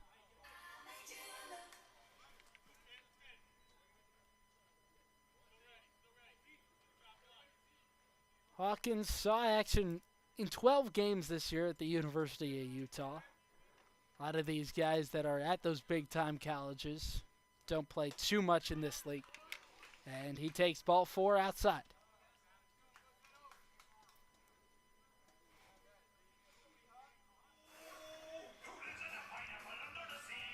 So the Senators back against the wall here, and an opportunity for the Cropdusters to tack on more. Only one out in the inning, and up comes Jaden Knight, who has reached both times up. Been caught stealing a pair of times as well. Still no one brewing in the Senators bullpen, so seems like they want him to get out of this himself. Runners off, and he was gone before the pitch, so he's easily up to second. Hawkins and Scott aboard.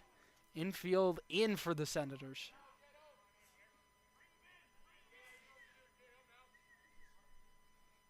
Flores.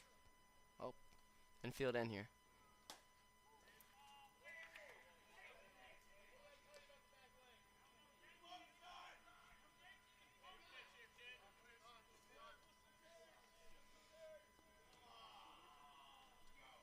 And here's a mound visit coming.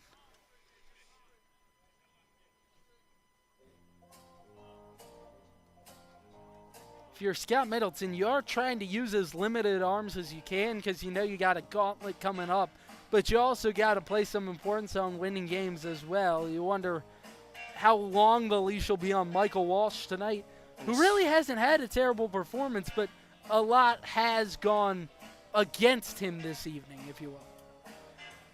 I mean, the Senators are definitely favorites in this game, and especially with the 7-game winning streak, you don't want to lose it at home. And of course, it will mostly happen with the 7-game home stretch. Yeah, I was about to say that. I mean, you got to play 7 in a row at home. It's going to be tough to try to uphold that win streak, but know that Scott Middleton and company believes they can do so. They've just got so much confidence right now. Won 7 in a row once, just double it. Middleton, though, did mention he was a little bit apprehensive coming into tonight. Swings through strike one, does Jaden Knight. And the reason for that was this team hasn't played in a week. They haven't played a ball game, live action. Yes, they've had some practices inside the Guy family barn, but I mean, it's a huge disadvantage for the Senators. Yeah, and in that time, the Cropdusters have had a couple of games. So they have been few and far between for Olney, but they've played 3 games since the Senators last played. So that's a major difference. 3-1. Outside, ball 4. And they're loaded up here. And you've seen it in the playoffs, especially first-round buys. People don't see it as much as an advantage as they used to, because that time off can really throw you off. Yeah, and this is Kate Ahern, who has struck out both times up, gone down swinging. It'll be lefty on lefty here.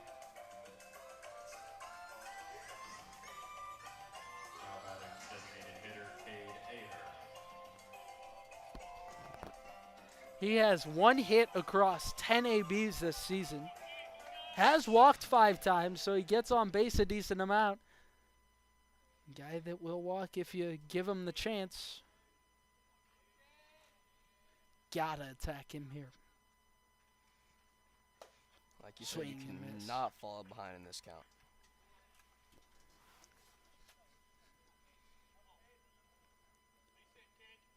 It's a Cropdusters team that walks the second most of anyone in the league. They are doing it to great effect this inning. Already scored 2. 2 walks and a hit by pitch here. Nice execution. When he's put the slider in the zone, it's been almost unhittable. It's just location.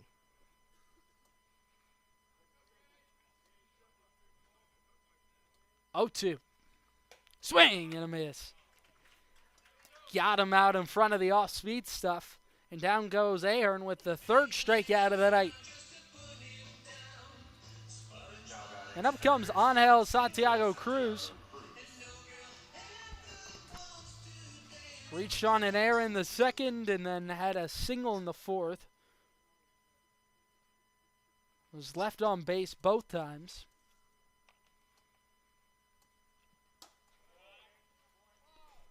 Olney has nearly batted around this inning. Santiago Cruz, the 8th guy to hit.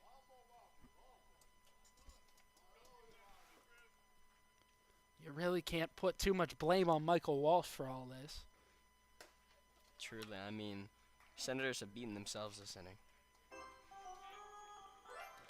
Zampella reached on a error to start things and then a hit by pitch. There were a couple of throwing errors in there. Most namely on the back pick by Lucas Grantham that hit off the helmet of Walker Zampella. He came in to score and then Kell behind him. It's almost like the throw was too good. It's exactly where you want it, but right off the helmet. Swing and a miss at the high heat.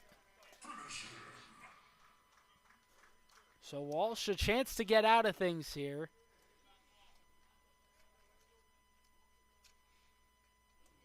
Trying to get out and limit the damage. Here it comes. Santiago Cruz takes outside. Runners in motion here. Cropdusters trying to ride the hot hand of Santiago Cruz. Payoff pitch. Swung on and ripped out to left field, right at Tribble, who will make the catch and end the inning. So Michael Walsh gives up 2 in the 5th, but ultimately able to leave him stranded. Could have been worse. Southern Maryland trails by 2. The newest addition to the Senators family is the Maryland Lady Senators softball team. With an 18U team forming, 14U and 10U teams, the Lady Senators coaches and staff strive to help players reach their fullest potential both on and off the field. With the team just finishing their 2nd season, you can join in the future by registering at ladysenators.com. Need industry-leading equipment for leaf blowers, lawnmowers, boat trailers, and more? Guy Brothers Marine can help. Need maintenance or repair on equipment? Guy Brothers Marine can help. Family owned and operated, they take pride in everything they do. They have a reputation for fixing what others can't. For more on equipment and repair, check out GuyBrothersMarine.com today. Guy Brothers Marine. Their commitment to serving customers is priority 1.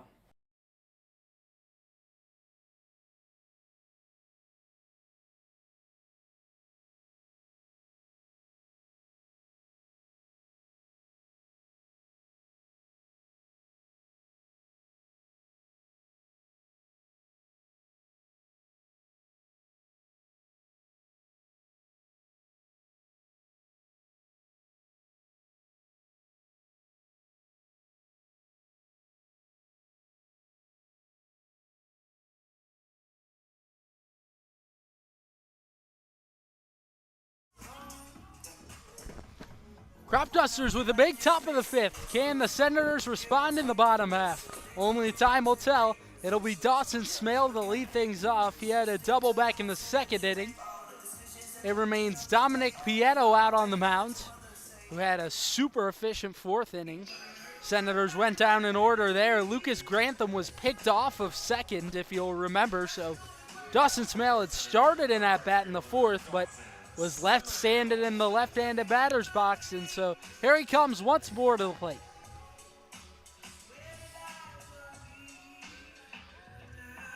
Fresh count coming for Smale. Love to see a leadoff base runner here for the Senators. First pitch is up and in. These two teams with a lot of history, and especially so considering that the Cropdusters joined back in 2022 and the Senators a year later in 23.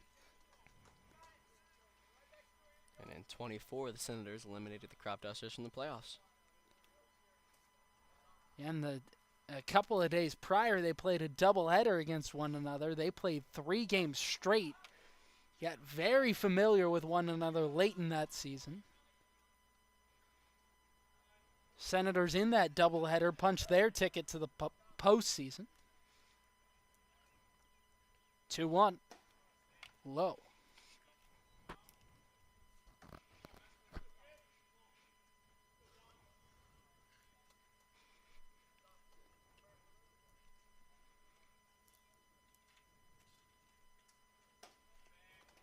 And there's a 5-pitch walk for Dawson Smale to begin the fifth.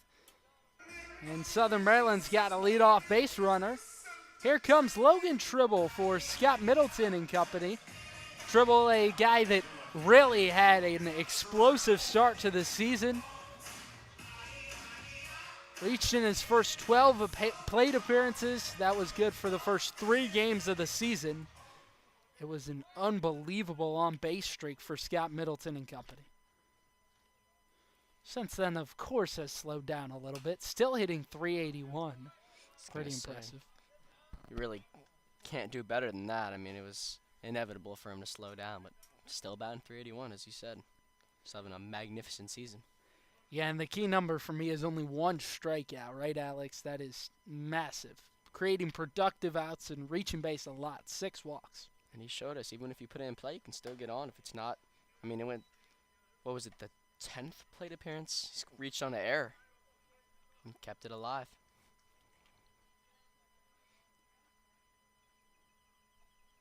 Last season, Tribble was the leadoff man for a reason. Led the Senators with 19 walks. Here he lines one into left field, foul.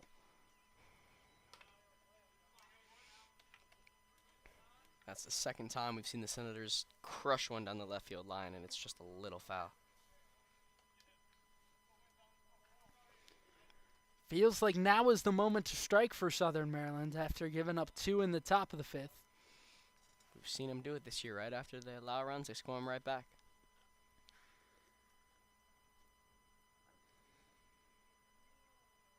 One, 2. Flown into the right center field gap. There is time for Kell. He's called off by Scott, who makes the catch for out number 1. So down goes Logan Tribble, and back to the top of the order in Nick Flores, who led off the game with a single, came around to score off a wild pitch.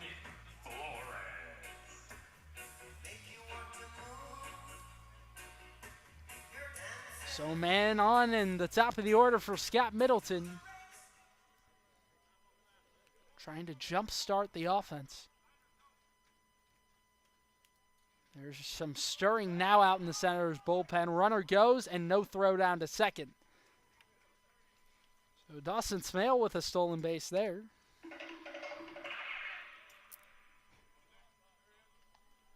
Third of the season for the utility guy Smale out in right field tonight.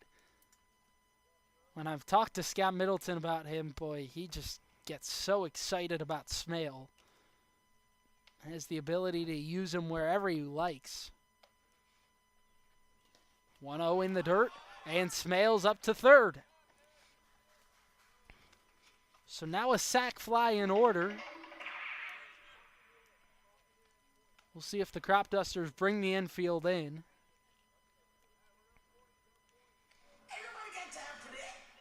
And now a chat between Parker Redden and Dominic Pietto.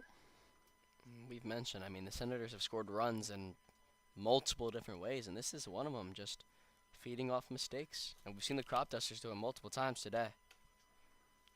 So Torin Domenico gave up 1 run, 4 hits in 3 innings pitched, struck out 1 there. And since then, Dominic Pietto has had a good performance out of the pen. Roped foul. Seems like almost all of the Senators' hard contact has gone down the left field line so far.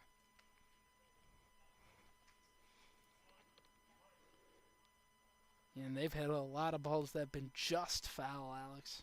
Including that homer that was out of the ballpark. Corners in, 2-1. Fastball strike. And if you're Flores, you might want to shorten up here. You just got to put this one in play. First and third will go home, but second and short will take the out. Flores still trying to find it a little bit this summer. Was really impressive in the college season of VCU. 2-2. Poked into left field, and that's a base hit. 1 run will score. Flores on to second. Throw there. Not in time. Our umpire slipped trying to get there. A little bit of a delayed call, but a crane from Nick Flores, and he's got a sliding double. Slide almost gave him a better view of it right there. Big RBI double for Flores, who just poked one into left field, and up comes Adam Truck. Makes you think, would they have made the play if the corners weren't in there? Trying to keep the train rolling for Southern Maryland, who has now plated one here in the inning. Again, you mentioned it. They seem to just work so well, almost off the other team's momentum, right? They never allow anyone to get out so far where it's an insurmountable. The only time they did so was back in the season opener, and that's why they lost. Since then, clearly learned the lesson. Keep games close, give yourself an opportunity, and they made the most of opportunities. Kept that one close against Alexandria, and they supplied runs late. They've also struck quickly, like right after giving up these runs. 0-2. Lifted back behind second base. Bodies colliding, and the second baseman, Zampella, makes the catch. That was a nice grab. Had to go a long way into shallow center field to make it. Especially being able to keep Flores at second, too. So he kind of had to make a Derek Jeter jump spinning throw all the way to third. And maybe not the most accurate throw, but a throw like that is going to hold Flores to second when it's immediately made. Here comes Steven Krause with 2 outs. Trying to produce some 2-out magic. Senators have had a lot of it this season. Feels like that's when they've been at their best offensively. We've seen nobody on in 2 outs, and just base runner after base runner, and they score. Like we said, they scored with home runs, small ball, all different types of ways. Scored all 3 runs in the 9th inning with 2 outs against Alexandria last time. And that's the type of game that just really gets you fired up. Down to your last out, just launching a 2-run bomb to tie it, and then in the same inning, hitting the home run to take the game. Yeah, and you said it. They've done it with small ball, with home runs. It was the long ball that time. Krause lifts it into foul territory. Santiago Cruz loses it in the lights. Seen it a couple times this game. Just people afraid to collide, run into that wall there. Yeah, and it was a tough play. He was running over near some chairs, and you could see him making kind of short steps, making sure he didn't run into anything. See if the Senators can do anything with that break. It is big, though, that Krause stays alive in the bat instead of that being out number 3.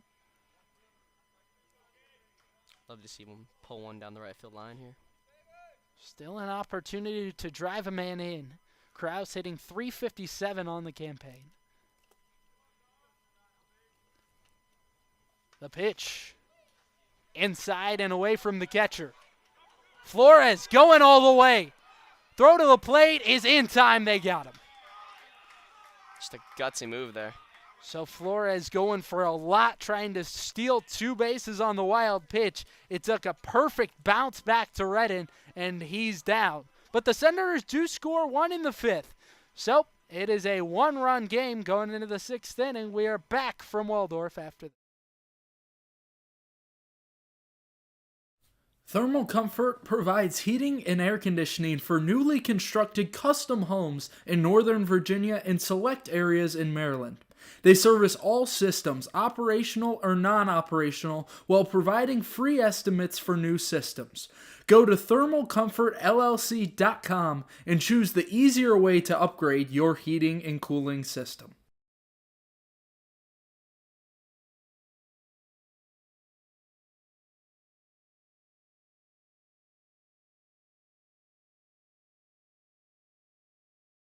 If you or your child is searching for a youth baseball team, you're looking in the right place. The Maryland Senators Elite Travel Baseball Team competes in tournaments and showcases around the country.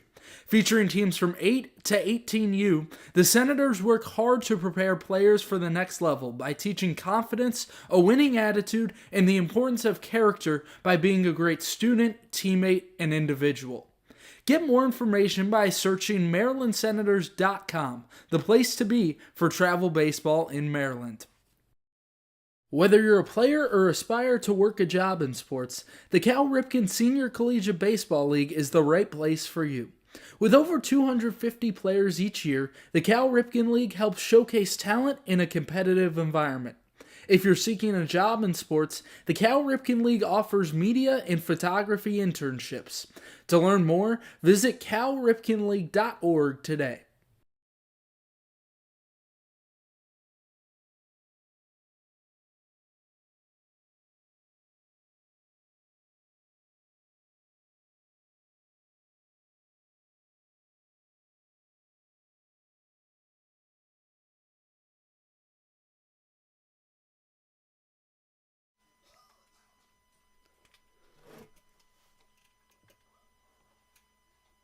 Home plate camera at the moment experiencing some technical difficulties, so we'll have to switch to this one at least for the moment until we can try to get that one back up for you. Alex is down trying to fix that at the moment, so it'll just be me solo for the next little bit. This will be Parker Redden to lead off the inning. Is 0 for 2 thus far tonight. Takes a first pitch strike. Michael Walsh remaining in the game for Scott Middleton. Mentioned to me pregame that a lot of these relievers are going to have to pitch a number of innings, especially with the lack of arms that it's going to be coming up. Senators will play 12 games straight. Just a tough run after having 6 in a row rained out. There was even a doubleheader in that time.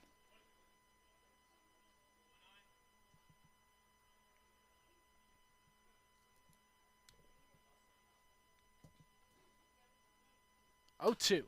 Foul off.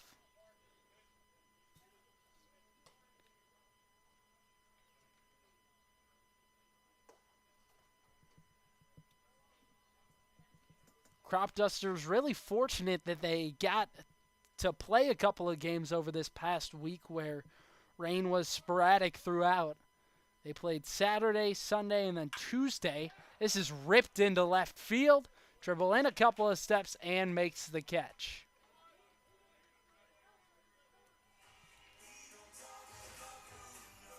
And there's one away in the inning.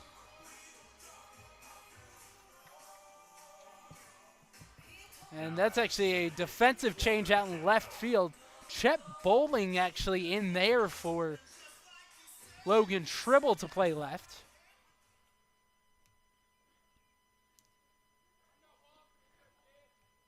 Jack Ewert, another change into play second for the Senators.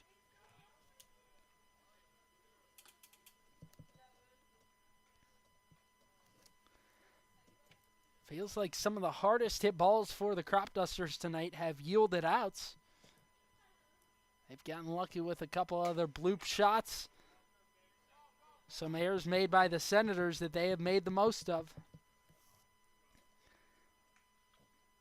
This is an offense that does exactly that. That has been the story for them this season.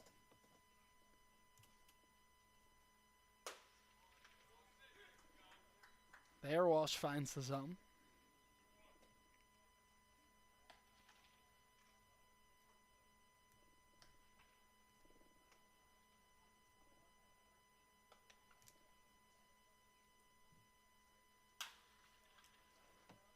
Jam shot, popped foul, Kraus running out of room, and it is out of play.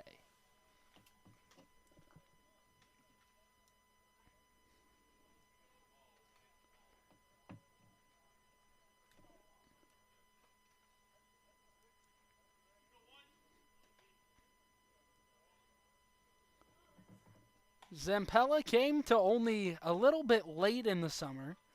Has only played in 2 games this season. First one he played in was against the Senators. Rips one over the head of Ewart and into right field. Cropdusters have a man on with 1 out in the inning.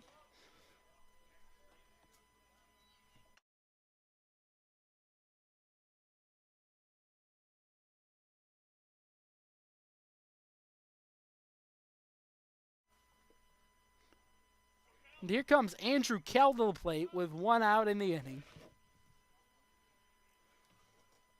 We'll see how long the leash is on Michael Walsh. Interested to witness this tonight. I think that it will kind of tell the story as we go along in this stretch. This is ripped down the left field line and fair. This is trouble down in the corner. They're going to send Zampella home, and now he gets a late stop sign, and he's safe at third, just barely. Flores made a slow lob to third because he didn't necessarily realize the pressing situation there that Zampella had ran through his stop sign, able to scamper back to the base. So second and third with 1 away. And that'll do it for Michael Walsh. So he threw 2 1/3 tonight. Gave up 2 runs. Both of those came in the 5th inning. 2 men on will still be accredited to him if they ultimately come home and score. But all things told, he struck out 3. A pretty quality outing for Michael Walsh out of the bullpen. 2 1/3 innings. He is done for the night. Senators trail by 1, trying to keep it right there. 1 out, top of the 6th inning. Cropdusters trying to add more.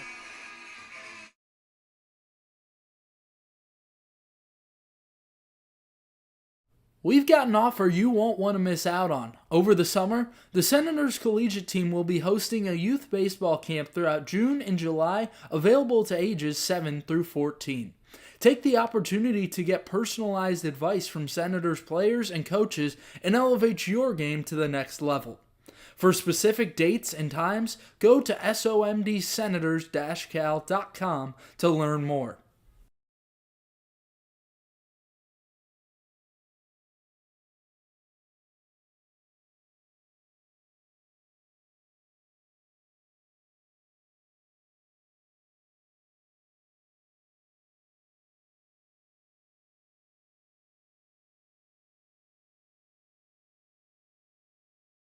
Thermal Comfort provides heating and air conditioning for newly constructed custom homes in Northern Virginia and select areas in Maryland. They service all systems, operational or non-operational, while providing free estimates for new systems. Go to thermalcomfortllc.com and choose the easier way to upgrade your heating and cooling system.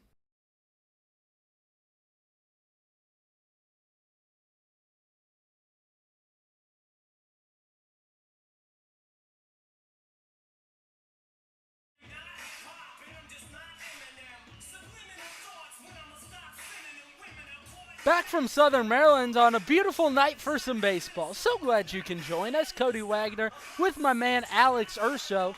It is just a beautiful one in Southern Maryland. Temperatures sitting in the low 80s, right at 80 degrees. here as we dip into the nighttime at 9 p.m.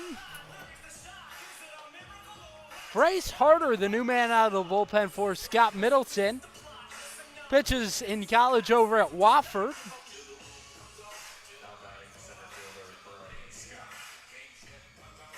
His home of Simpsonville, South Carolina, is just about 40 minutes from Spartanville, South Carolina, where he goes to college at Wofford. Much longer of a drive to get up here to Southern Maryland.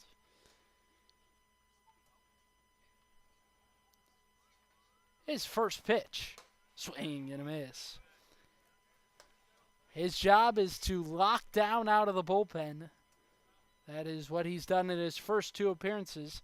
Has given up 1 run across 2 and 2/3 thus far. Senators with the infield in here. Brian Scott trying to open things up. Shout out to our guy, Alex Urso, fixing the cameras. What can't you do, buddy? I don't even know what to do there. 1 away in the 6th. Senators trailing by 1.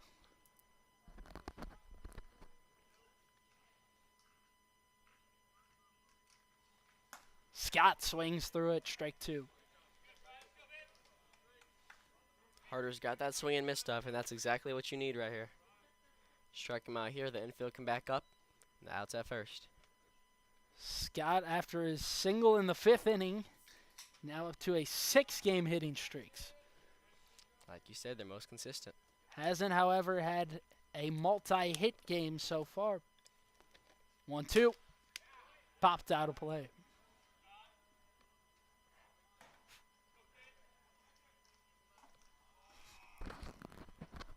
Opportunity for a fan to make a catch. Didn't get it there. Didn't quite go for it all the way. Hesitant. That would have been a great catch, though. I'm a fan of the Scott Middleton method. You know what he does? He never tries to catch the ball. 1-2. Inside. What's he do? Just stare at it? Yeah, Scott doesn't budge whenever the ball comes by him. He just stands. He says he doesn't want to make a fool of himself. Hey, maybe the best strategy. Nothing wrong with that.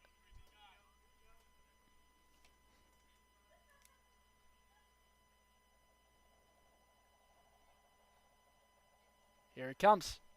Waved that for strike 3. Big out there. And that's why you bring in a guy like Harder, right? More of a high leverage arm, a guy that's going to be able to get strikeouts because you really need a key out there, and you get exactly that. Yeah, exactly. Austin Stalker. Manfield's back now. Force out at first. That's what they're going for. Bounces this one to short. Flores on to first. In time. Nice pick by Kraus to retire the side. So the Cropdusters leave 2 stranded here in the 6th. They have left a lot aboard tonight. Struggling to score, and the Senators keep them off the board there. Southern Maryland down by 1, trying to crack open the scoring in the 6th. Eternal Couture Sports makes your design ideas come to life. From sports uniforms to vehicle lettering, custom t-shirts, yard signs, and more, EC Sports has you covered. They're ready to suggest new design ideas for your company logo, team uniforms, or personal apparel. Based in Waldorf, Maryland, EC Sports is here to match your design needs. To learn more, visit ecsportsdmv.net today.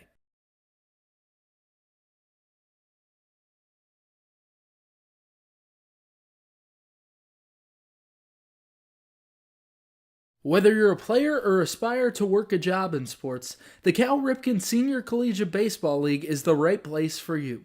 With over 250 players each year, the Cal Ripken League helps showcase talent in a competitive environment. If you're seeking a job in sports, the Cal Ripken League offers media and photography internships. To learn more, visit calripkenleague.org today. Need industry-leading equipment for leaf blowers, lawnmowers, boat trailers, and more? Guy Brothers Marine can help. Need maintenance or repair on equipment? Guy Brothers Marine can help. Family owned and operated, they take pride in everything they do. They have a reputation for fixing what others can't. For more on equipment and repair, check out GuyBrothersMarine.com today. Guy Brothers Marine. Their commitment to serving customers is priority one.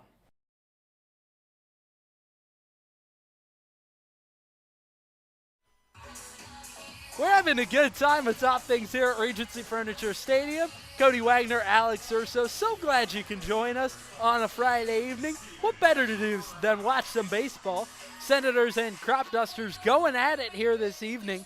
A little bit of a budding rivalry here in this Cal Ripken League between the two newest additions, and they are two of the top teams in the league this season. Cropdusters fourth in the entire Cal. Senators all the way up at the top, 7-1 to open the season. The Cropdusters, their dugout's been loud so far. Kraus will lead things off. He flies this one into shallow left. On comes Knight, who puts it away for the first out of the inning. So a quick out number one for Dominic Pietto, who's been cooking out on the mound.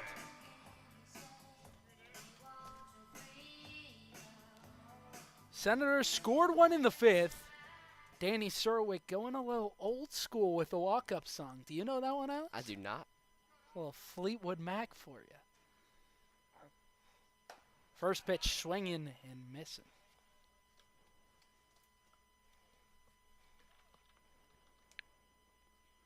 Serwick plays his college ball over at Boston College. Didn't play this season as a freshman.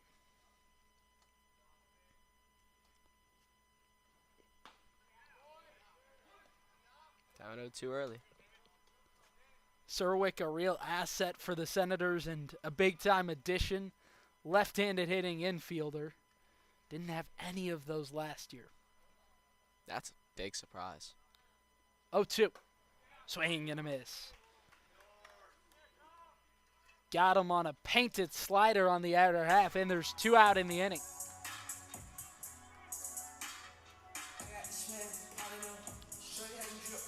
Here comes Lucas Grantham, 0 for 1 this evening. Popped out to the catcher, Redden, his first time up. Walked in the fourth inning. He's a guy that Scott Middleton likes to have inserted into the lineup no matter the case. He's used him at DH, first base, catcher, even in right field. True utility guy out there.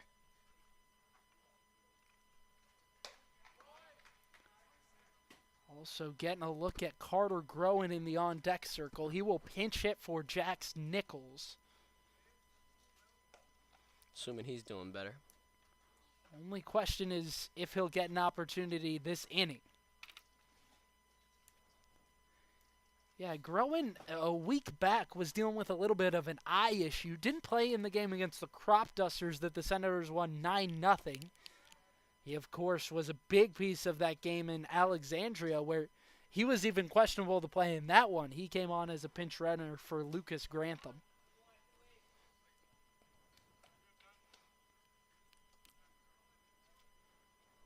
And this would be huge for the Senators to gain a two-out base runner.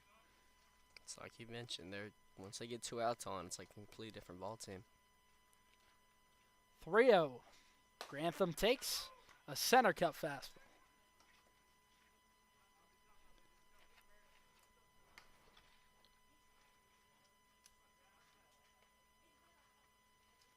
Grantham just recently announced he's heading back to his home state of Georgia for college baseball.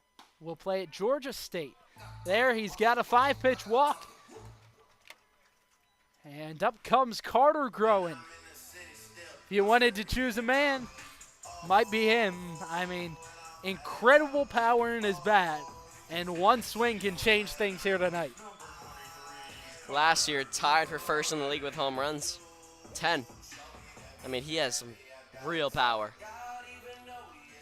Yeah, and rare that you see this type of power in this league. And as a righty, I know he loves that wall out there.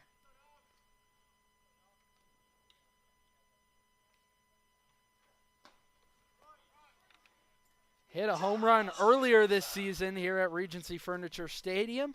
That was against the Aces where he went yard.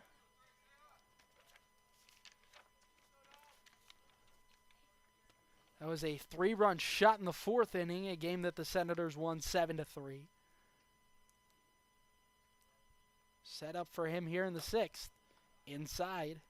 And it clipped his bat. Bad break for the Senators there.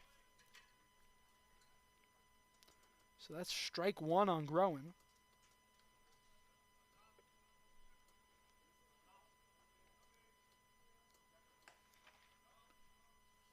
Nichols ends his night 0 for 2 at the plate. Groen trying to turn a new leaf in the DH spot. This year was playing great time at UConn. Unfortunately, suffered a lower body injury banging into the right field wall. Has gotten healthy to play summer ball here. Big hack there. He steps out here. Groen was hitting over 300 before the injury at UConn. His freshman season was super impressive. Batted .314 with 4 homers over at Iona. Fights this one off.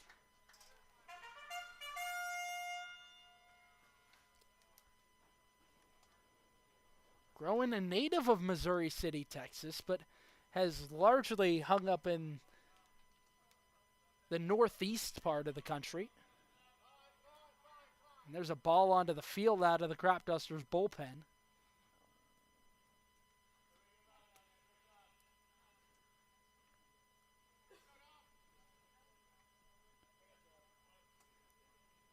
And Alex Groen's changed the batting stance a little bit coming into this season. Just a little more bent at the knees, and there he crushes one foul down the left side. And that's the second foul home run we've seen down the left field line for the Senators just this game. Luck has not been on their side this evening. That one probably would have left the stadium too. I mean, these have been crushed.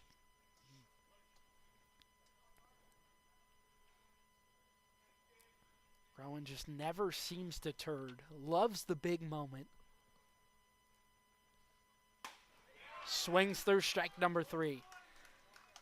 So Dominic Pietto has come out of the bullpen and thrown a gem to this point. Only given up 1 run, thrown 3 innings, and the Senators leave one stranded in the 6th. We go to the 7th inning. Cropdusters in front by...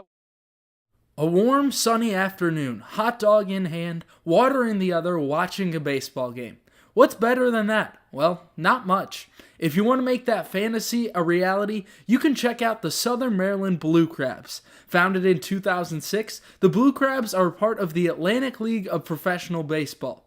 Search SOMDBlueCrabs.com to get tickets today. The Southern Maryland Blue Crabs, Southern Maryland's only pro sports team.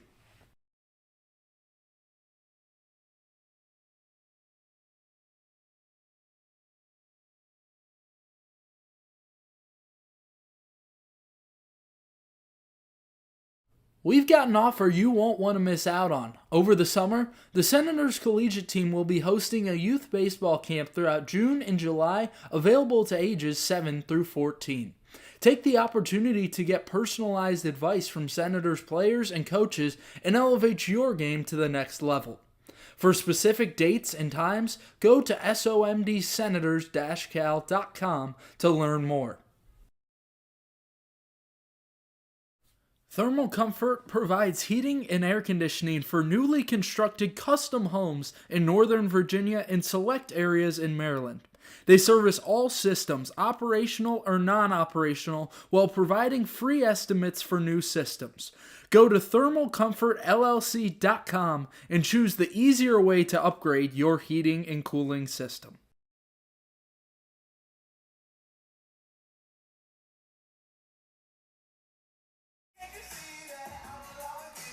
Fun night to be at the ballpark. Senators trailing by 1 going into the 7th inning.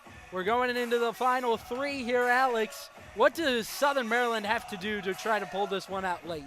I mean, They just haven't been as consistent as we've seen all season, and they need those leadoff base runners. We've seen a lot of outs, and then once they get 2 outs, they start to get people on, but that's just not a viable way to score runs. So we need to see them getting on early in the innings and taking advantage of mistakes. I mean, steal bases, get to the next base on wild pitches, and get this tying running. So some reminders on changes offensively for Scott Middleton and the Senators. It is out and left Chet Bowling, a surprising addition for him. He has been a catcher largely throughout the season. Jack Ewart over at second base. And then a new addition to the team, and Alex Martin playing third. A guy that Scott Middleton added due to a number of injuries on this team. Kai Queen will be out for some time. Was told earlier last week that Nathan Brewer's out for the summer season, so. That's a big hit for the Senators. Yeah, no doubt. He was dealing with a bit of a hand issue coming out of the college season. Middleton just told him, hey, your health is most important. Go figure that out, heal up, and be ready for the college season next year. 0-2. Down low. This is Zakai Hawkins leading things off in the 7th against Bryce Harder. Came out of the pen and looked great in the 6th.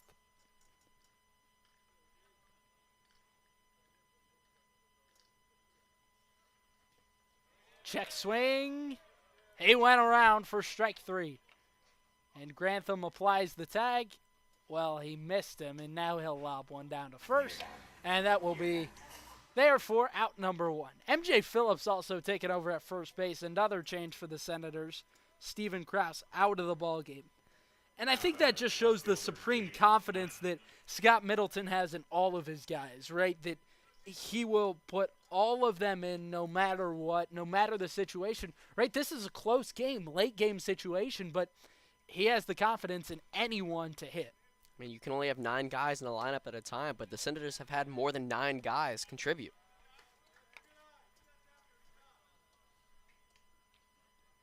Yeah, and it just seems like Middleton has such a good grip. He knows early on whether guys are on or not during a ball game, and he's got 6 bats off the bench that he just feels as confident in.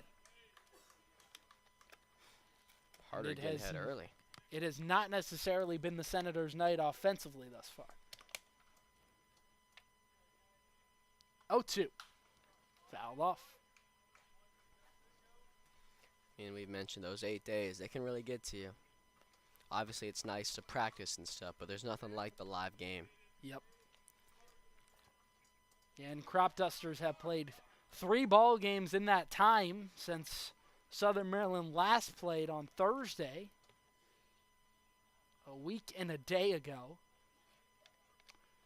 Jaden Knight has had one heck of an evening, reaching all 3 times to the plate. He's been caught stealing twice, which has put a little damper on things.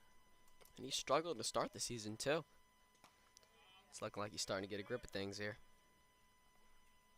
Yeah, that knockback in the 2nd inning was his first hit of the season.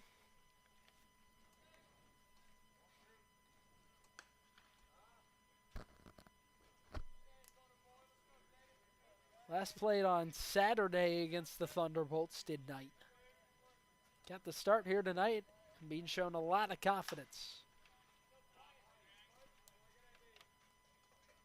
Adam Leader still trying to mastermind a little bit and put together a consistent order and lineup day to day. Cropdusters haven't shown really any consistency in a day-to-day lineup like the Senators have. This one is blasted out to left field. Bowling stops at the warning track and puts it away. 2 gone. I mean, that one almost seemed to die. Like, that looked crushed, and it didn't even reach the warning track. Yeah, no wind, but yeah, it looked like it was going to fly for a mile, but came up well short. Just had a lot of air underneath it. And here's a pinch hitter in at DH for a struggling Cade Ahern, who was 0 for 3 on the night, struck out all 3 times up. So an understandable pinch hitter here. It is Jimmy Kirk.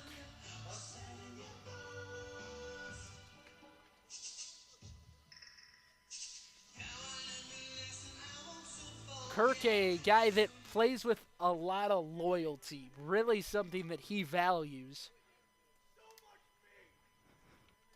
Has spent 4 seasons at Millersville University. This season as an everyday starter, batted .293 with 8 home runs. Has also remained loyal to this Cropdusters team. Been here ever since they became a thing back in 22. Went around there on a check swing. You know I heard that name before. Yeah, and he had a quality year last season. Best batter on the team, hit .378, 3 homers. Called strike 3. Kirk set down looking for out number 3. Senators trail by 1. 7-8-9 due up for them after this break. In need of trash pickup service? Well, look no further than Evergreen Disposal. With over 2 generations of experience, a family-owned and operated business, Evergreen Disposal proudly serves Southern Maryland. The company is committed to customers and building community. They provide service to homeowners associations, individual houses, and commercial, construction, and industrial locations. Once you switch, you'll never look back. To start using Evergreen Disposal, go to evergreendisposal.com or call 240-468-6677.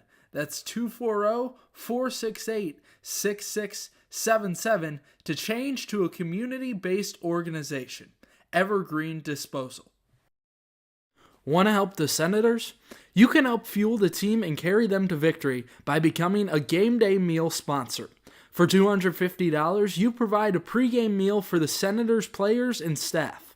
If you sign up, you'll receive 4 season passes to home games, a game time announcement, along with commercials on all Southern Maryland Senators broadcasts throughout the season. Both corporate and private donors are welcome. To sign up today, contact info@somdsenators.com.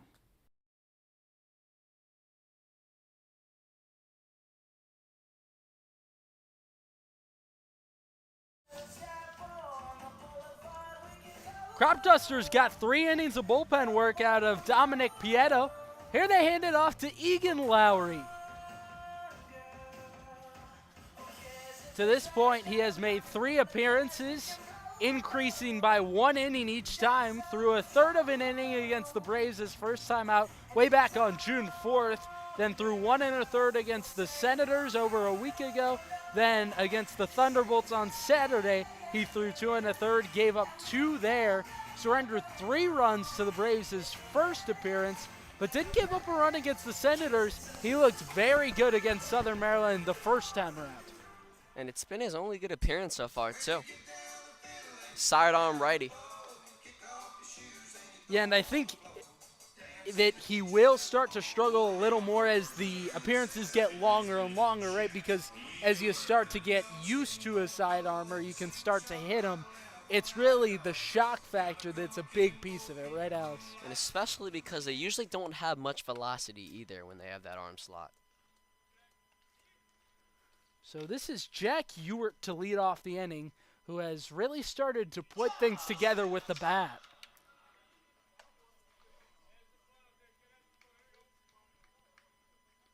Came on as a defensive replacement earlier in the ballgame for Calvin Cook. Pops one foul.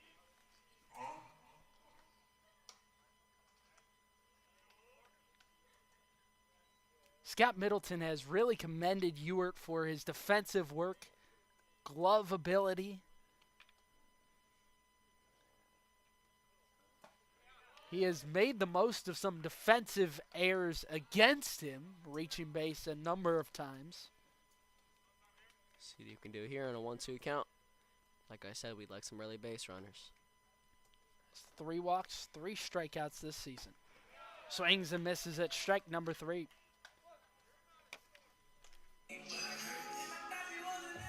So down goes Ewert on strikes to begin the inning.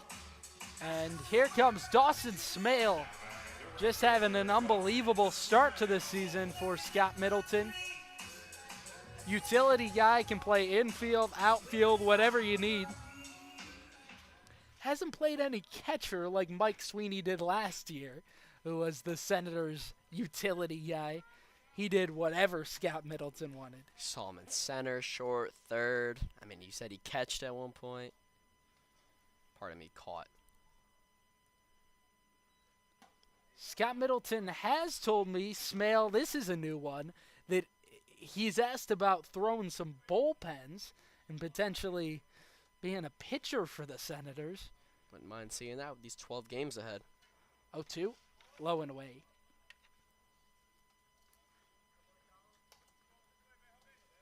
Yeah, and you'll just wonder if the Senators will turn to any of those guys that have the potential to pitch, right? Smale saying that he wants to pitch, and then guys like M.J. Phillips who have pitched in the past.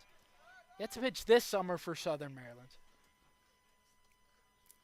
I mean, if there's a time, right now is the time. With doubleheaders coming up, all these games rained out, it's going to be game after game after game for a while here. Yeah, you would think this middle of the season is where it will happen if M.J. Phillips pitches at all this year.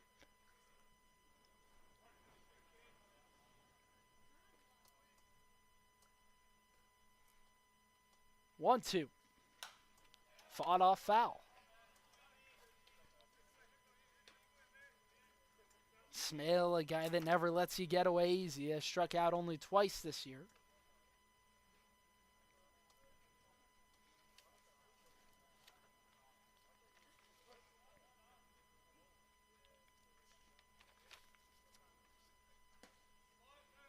Takes inside. Last played in the game against the Cropdusters. Not sure if you noticed, Cody, but that pitch wasn't sidearm. Not sure if he tunnels it in a way, but right there, threw it straight up.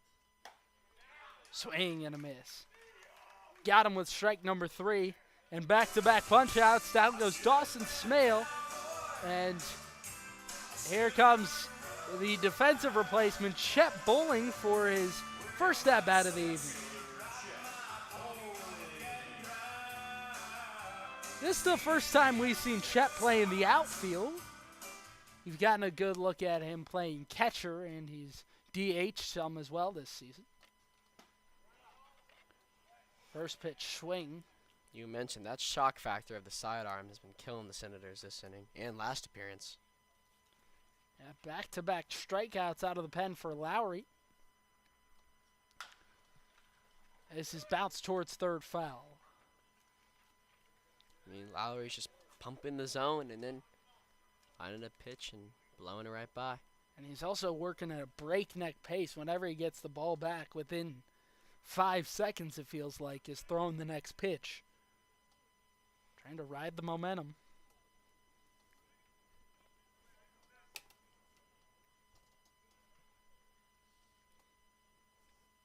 The 0-2.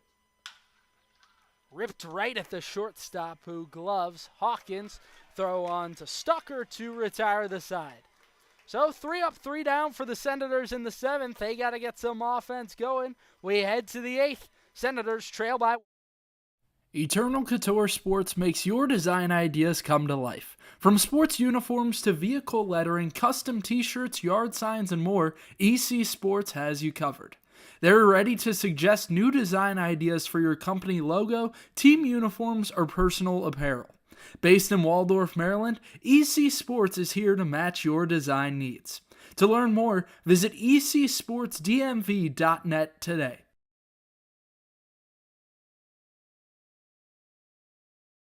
In need of trash pickup service? Well, look no further than Evergreen Disposal.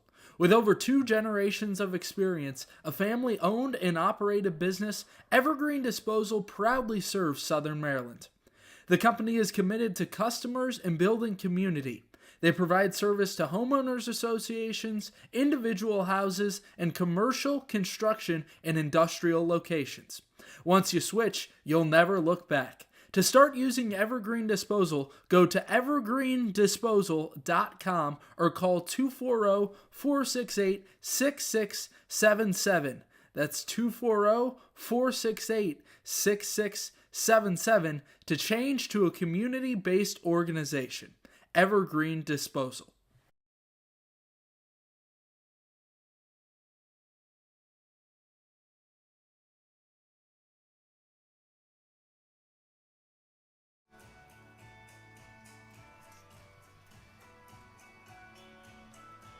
To the 8th inning we go.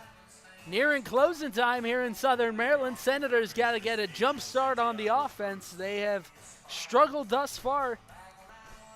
This season, Southern Maryland has not scored less than 7 runs in a ball game. They've only put up 2 tonight. Cropdusters a chance to add some insurance here in the 8th. Angel Santiago Cruz trying to be a leadoff base runner here in the 8th. He has gotten on twice. I can't say I expected the Senators to score at least 7 in every game, but I didn't expect it to end like this. Santiago Cruz reached on an error in the 2nd, single in the 4th, and then flew out to left in the 5th inning. That left the bases loaded there in the 5th. Bryce Harder has set down 5 straight ever since he came on in the 6th inning. Be amazing if he could pitch the rest of this for Scott Middleton and the Senators. Yeah, a number of these guys on some relatively limited pitch counts, Harder amongst them coming into the summer. They will fade as the summer goes along. Just got to get that arm warmed up.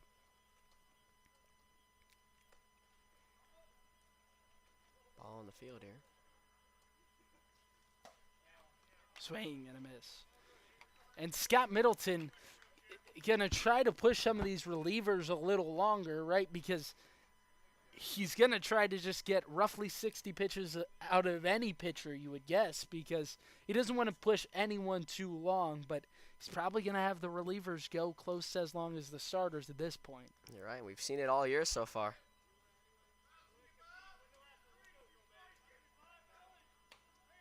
Yeah, and Middleton expects that he will be able to loosen up some of the pitch counts on the starters as the season goes along.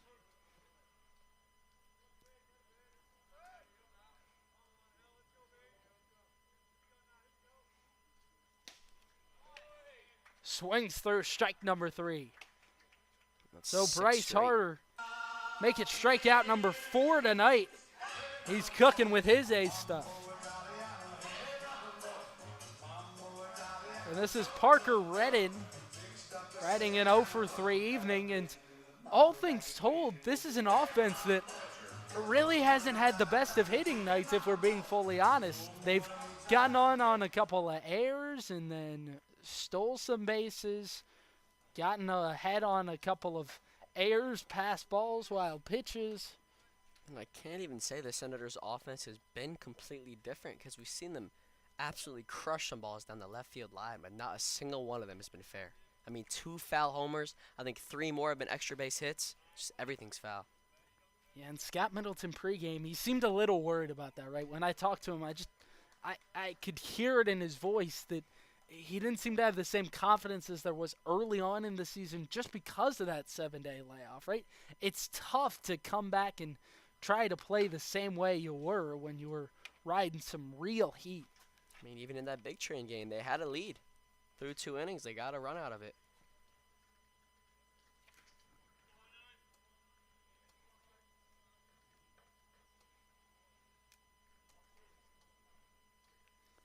Parker Redden still after his first hit of this summer collegiate season.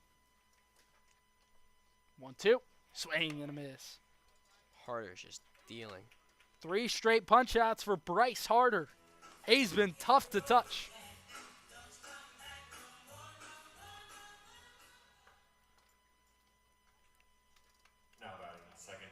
In the 9th spot, here comes Walker Zampella, who has reached all 3 times up to the plate. Started what was a big rally in the 5th inning. Double, then came around to score in the third. So he has been 2 of the 3 runs to this point in the game for the Cropdusters. Harder's been living in the zone in this outing. And Zampella was near the top of the order the last time these teams played. This time at the bottom, given a little bit of a jump start. See that for the Senators, they got Logan Tribble in the 9th spot. 1-1. Swung on and ripped down the left field line. Will it stay fair? No, it will not. There have been so many foul balls into that left field corner tonight. And there's really not that much foul territory over there either. No. It's honestly surprising.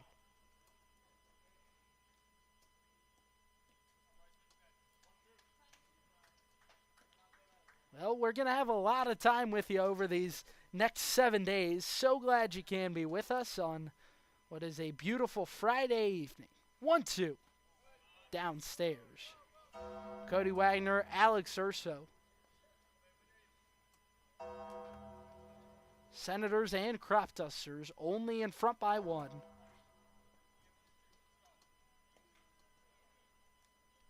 Harder doing his job to perfection so far. The pitch. Swung on and lifted right at Bowling and left, who makes the catch to end the inning. So 3 up, 3 down in the 8th inning. Southern Maryland will come to the plate in the bottom half. They will have the top of their order due up in Flores, Truck, and Phillips. Can they get the offense going? Only time will tell. They trail by 1. Eternal Couture Sports makes your design ideas come to life. From sports uniforms to vehicle lettering, custom t-shirts, yard signs, and more, EC Sports has you covered. They're ready to suggest new design ideas for your company logo, team uniforms, or personal apparel. Based in Waldorf, Maryland, EC Sports is here to match your design needs. To learn more, visit ecsportsdmv.net today. Need industry-leading equipment for leaf blowers, lawnmowers, boat trailers, and more? Guy Brothers Marine can help. Need maintenance or repair on equipment? Guy Brothers Marine can help. Family owned and operated, they take pride in everything they do. They have a reputation for fixing what others can't. For more on equipment and repair, check out GuyBrothersMarine.com today. Guy Brothers Marine, their commitment to serving customers is priority 1.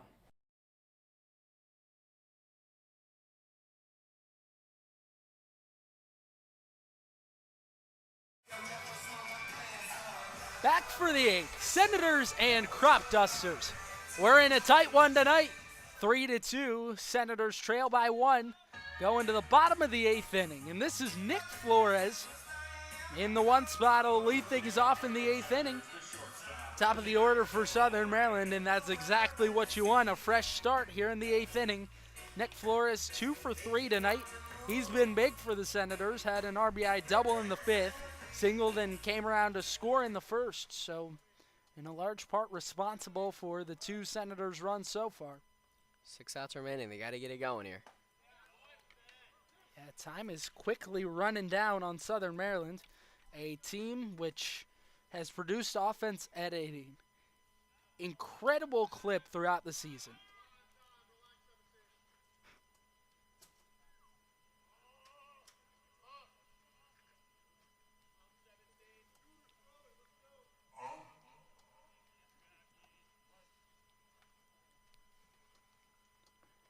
Egan Lowry was great last inning for the Cropdusters out of the bullpen. Sidearm thrower trying to keep it at status quo, keep the score right where it is. He put him down in order in the 7th. It's surprising because you look at Lowry's season stats and it's not been great, but whenever he's against the Senators, it almost seems like he's better. Lofted into left field and a base hit. So leadoff man aboard for Scott Middleton in the 8th. There goes Nick Flores, and he's a danger on the base paths. Up comes Adam Trock. Golden opportunity for Southern Maryland. Leadoff man on, no outs in the 8th. Can they manufacture a run? That is the question of the century.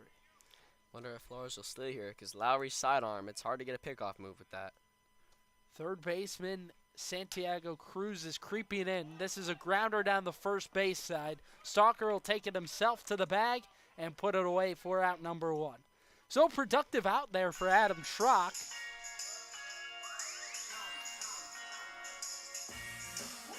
And that brings to the plate MJ Phillips.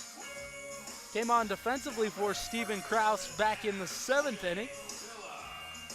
Now he gets his first try at the plate. Love to see Flores try to get to third base here. Make it so anything can get him to score. Would be surprised if the Cropdusters brought the infield in if he does get to third here. Scott Middleton nearly clearing the bench tonight. He has brought 5 guys in. Just trying to get some new mojo.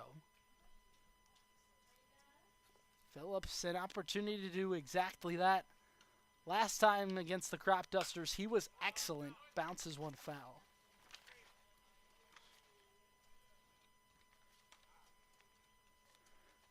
Phillips, the first time around against Olney, really put it on him. Walked 3 times and had a double, reached in all 4 plate appearances.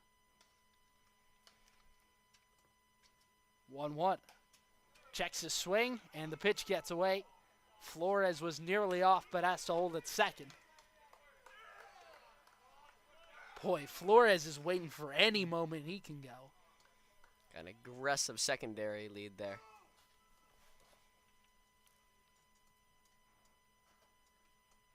MJ Phillips out of Towson University.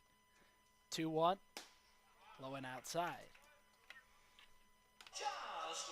This year over at Towson, he batted more than he pitched. Even though he was listed as a pitcher coming to this Southern Maryland team, he has really been used as a hitter the entire season.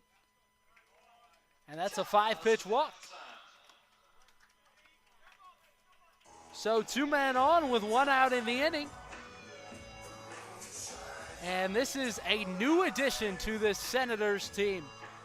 He came in just a couple days ago. Alex Martin, a 6'3" right-handed hitter. Just finished his freshman season over at Gulf Coast Community College.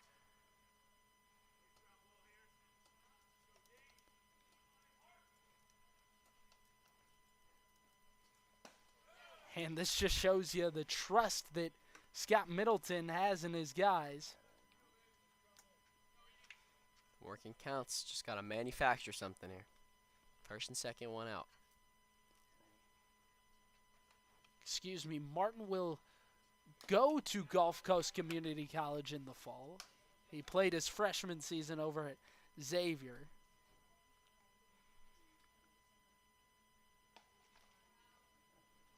Didn't see any time there as a freshman.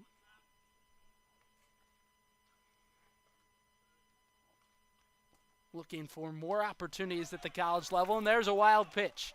Flores up to third, Phillips up to second, and you would expect the infield to be in here for the Cropdusters. Now Martin needs to make contact here. Nick Flores that time taking a little bit of extra time to wait to move up to third base as compared to where he tried to steal 2 bases in 1 back in the 5th inning where he was ultimately gunned down at home. Definitely hesitated a little bit there. So only the corners in here. 2-1. Martin rips it into the left center field gap, and that'll get down and roll all the way to the wall. Flores in, Phillips home.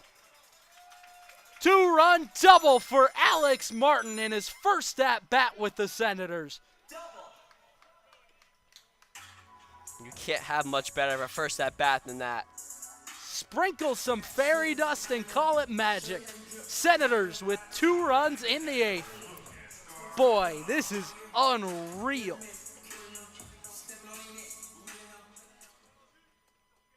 No matter what you do, this team simply won't go away. And here comes Lucas Grantham. Pitch misses low and in. He absolutely crushed that into left center. It's like the Senators have finally figured out Lowry. Now that puts the Senators just 3 outs away from a win here tonight. What a turn of events. It just feels like this team can do no wrong. I mean, it's ridiculous. Like, as crazy as we thought the run was last season where they won 3 straight in the playoffs, I mean, it was compared to what they had done last year because it took them over half the season to win 2 in a row. But Southern Maryland, they are staring down the barrel of a potential 8th straight win tonight. That one will hit Grantham. Another runner aboard, and Lowry now missing the A stuff here. You're killing me, Smalls.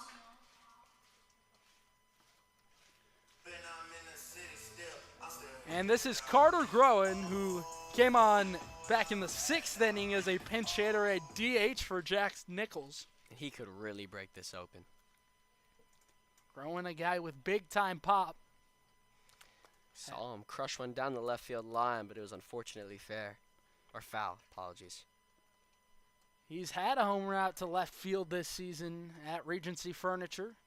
That was back against the Aces. Well, it'll be a little bit until he takes his at-bat. New pitcher coming onto the mound for the Cropdusters. We'll introduce you to him after this. Well, I thought so, and then he was sent back by the umpire. So we're going to take a moment and stay here with you. Trusting him. They will keep the pitcher on the mound, so Lowry going to stay in this game. The new Cropdusters pitcher was already in and talking to the umpire, and he sent him back, said, hey, get back there. I think they're going to keep the guy in. Ultimately, leader, can only trust assume Lowry. Yeah, can only assume Lowry had a say in that too. Cropdusters 6-5 on the season. They played the most games of anyone in the league. Senators 7-1. Their only loss was the season opener. They have won 4 in a row here at Regency Furniture Stadium. No one has beat them in this location. Jam shot foul. Carter Groen just has so much personality, always buzzing whenever you're around him. A guy that yesterday was having a lot of fun with his teammates when the game was rained out over against the DC Grays in Woodbridge, Virginia. He got the incentive last year of least likely to be able to date anyone on the team's daughter or sister. He was certainly not happy about it. 1-1. Flown into shallow right field. Back goes the second baseman, Zampella, who puts it away. 2 gone.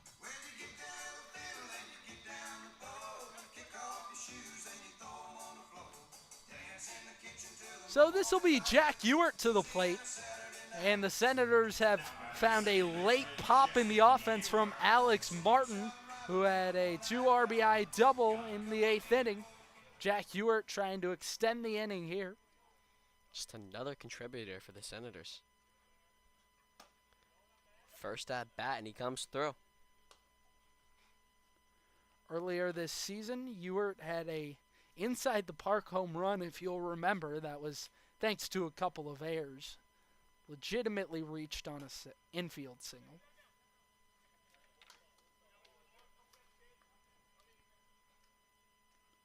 Just don't see that much anymore. Ewart went down swinging his first time. 2-0. Inside and away from the catcher. Martin will hold at second. Just a bit outside. 3-out count here. See if Lowry keep it in the zone. So an arm is ready out in that Cropdusters pen if need be. And there's a 4-pitch walk to Ewart. We'll see how long it takes to go to the pen. Base is loaded. Adam Leader on the edge of the dugout, and here he comes. That will do it for Egan Lowry. He threw 1 2/3 and will be pulled out of this one. So the Senators with a 1-run lead, trying to add a little more insurance with 2 outs. We're back after this. In need of trash pickup service? Well, look no further than Evergreen Disposal. With over 2 generations of experience, a family-owned and operated business, Evergreen Disposal proudly serves Southern Maryland. The company is committed to customers and building community.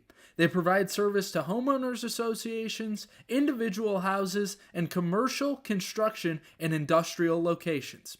Once you switch, you'll never look back. To start using Evergreen Disposal, go to evergreendisposal.com or call 240-468-6677. That's 240-468-6677 to change to a community-based organization. Evergreen Disposal. Want to help the Senators? You can help fuel the team and carry them to victory by becoming a game day meal sponsor. For $250, you provide a pregame meal for the Senators players and staff. If you sign up, you'll receive 4 season passes to home games, a game time announcement, along with commercials on all Southern Maryland Senators broadcasts throughout the season. Both corporate and private donors are welcome. To sign up today, contact info@somdsenators.com.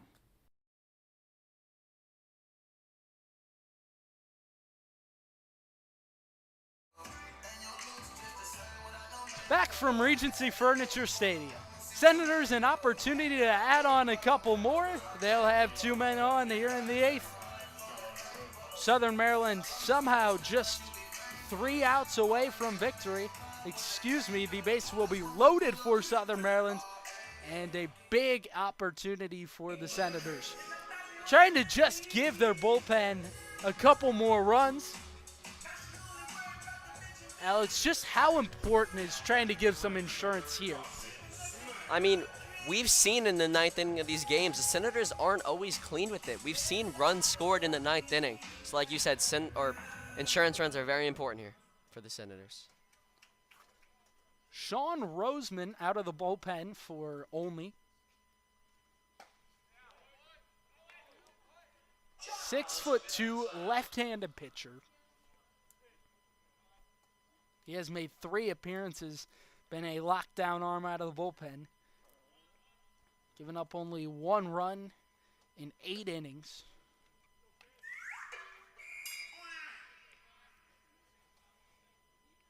Down 2-0 earlier.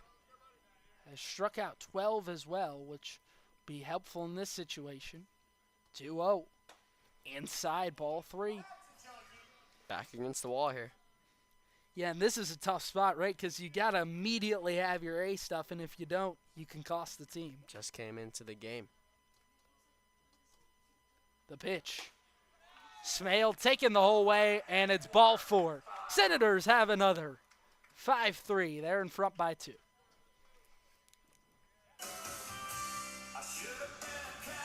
So you'll take 3 runs where you can get them. Southern Maryland has one of those here in the 8th. And Chet Bowling trying to add to things. A couple of those pitches were really close, too. First game he played, he had a big RBI double, and now coming home is Grantham from 3rd. Wild pitch and a costly one at that.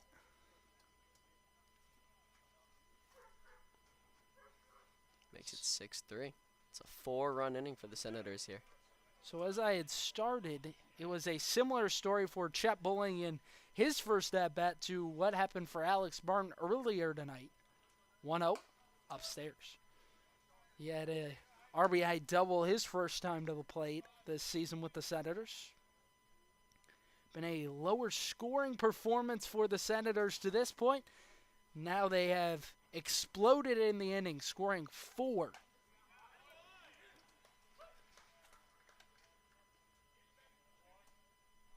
And Scott Middleton, it certainly has to raise his blood pressure a little bit, but has to love that this is a team that continues to fight, continues to battle, and can score runs throughout games. This is popped up, left side of the infield. Back a couple of steps is Hawkins. He makes the catch to end the inning. So the Senators go into the ninth. They are in front by 3 runs, trying to lock it down in the ninth inning. We are back after this. Want to help the Senators? You can help fuel the team and carry them to victory by becoming a game day meal sponsor. For $250, you provide a pregame meal for the Senators players and staff. If you sign up, you'll receive 4 season passes to home games, a game time announcement, along with commercials on all Southern Maryland Senators broadcasts throughout the season. Both corporate and private donors are welcome. To sign up today, contact info@somdsenators.com. If you or your child is searching for a youth baseball team, you're looking in the right place. The Maryland Senators Elite Travel Baseball Team competes in tournaments and showcases around the country. Featuring teams from 8 to 18U, the Senators work hard to prepare players for the next level by teaching confidence, a winning attitude, and the importance of character by being a great student, teammate, and individual. Get more information by searching MarylandSenators.com, the place to be for travel baseball in Maryland.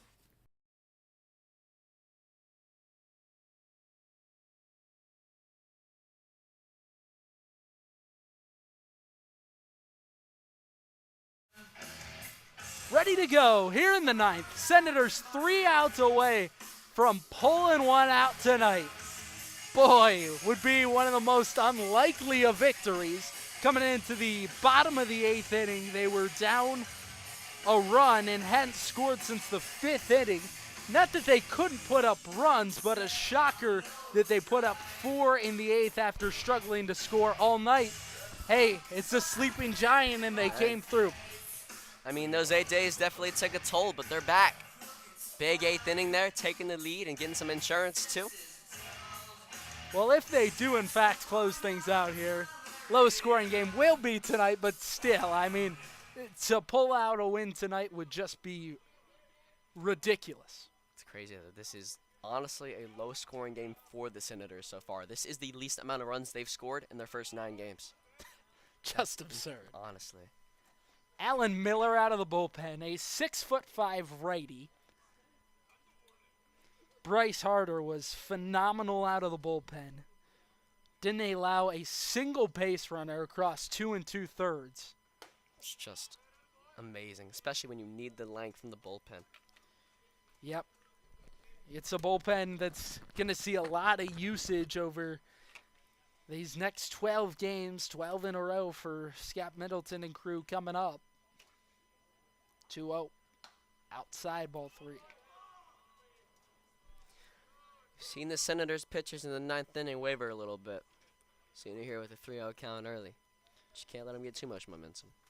And 5 strikeouts as well for Harder in those 2 2/3. 3-0. Inside for ball 4. And a leadoff walk for Andrew Kell. So a man aboard to begin things here in the 9th. And that's exactly how you want it to start. You aren't going to do it 1 run at a time.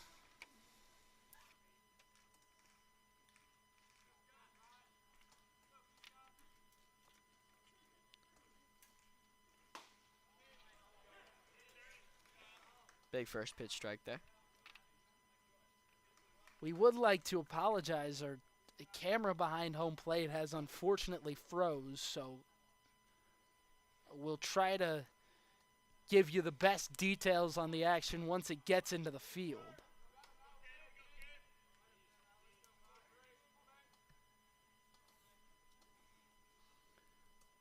Runner at first with no outs.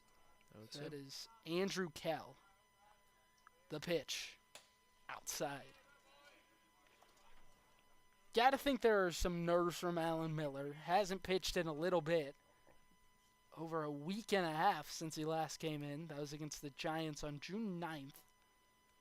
There are 2 innings there. Only allowed 1 base runner.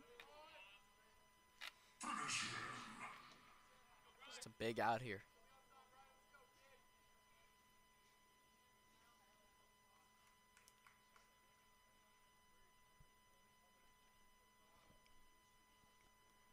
The 2-2. Got him looking. A big punch out for Alan Miller, and there's out number 1 in the 9th. Pitch had some late movement on it. First baseman Austin Stalker. And Austin Stalker up with a man on. He is 1 for 4 tonight. Had a double back in the first inning where he was left aboard. Since then, been quiet offensively. Swings through the first pitch.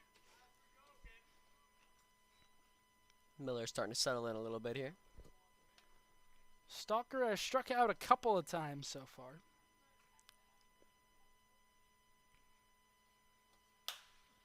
This one is lifted foul down the left side.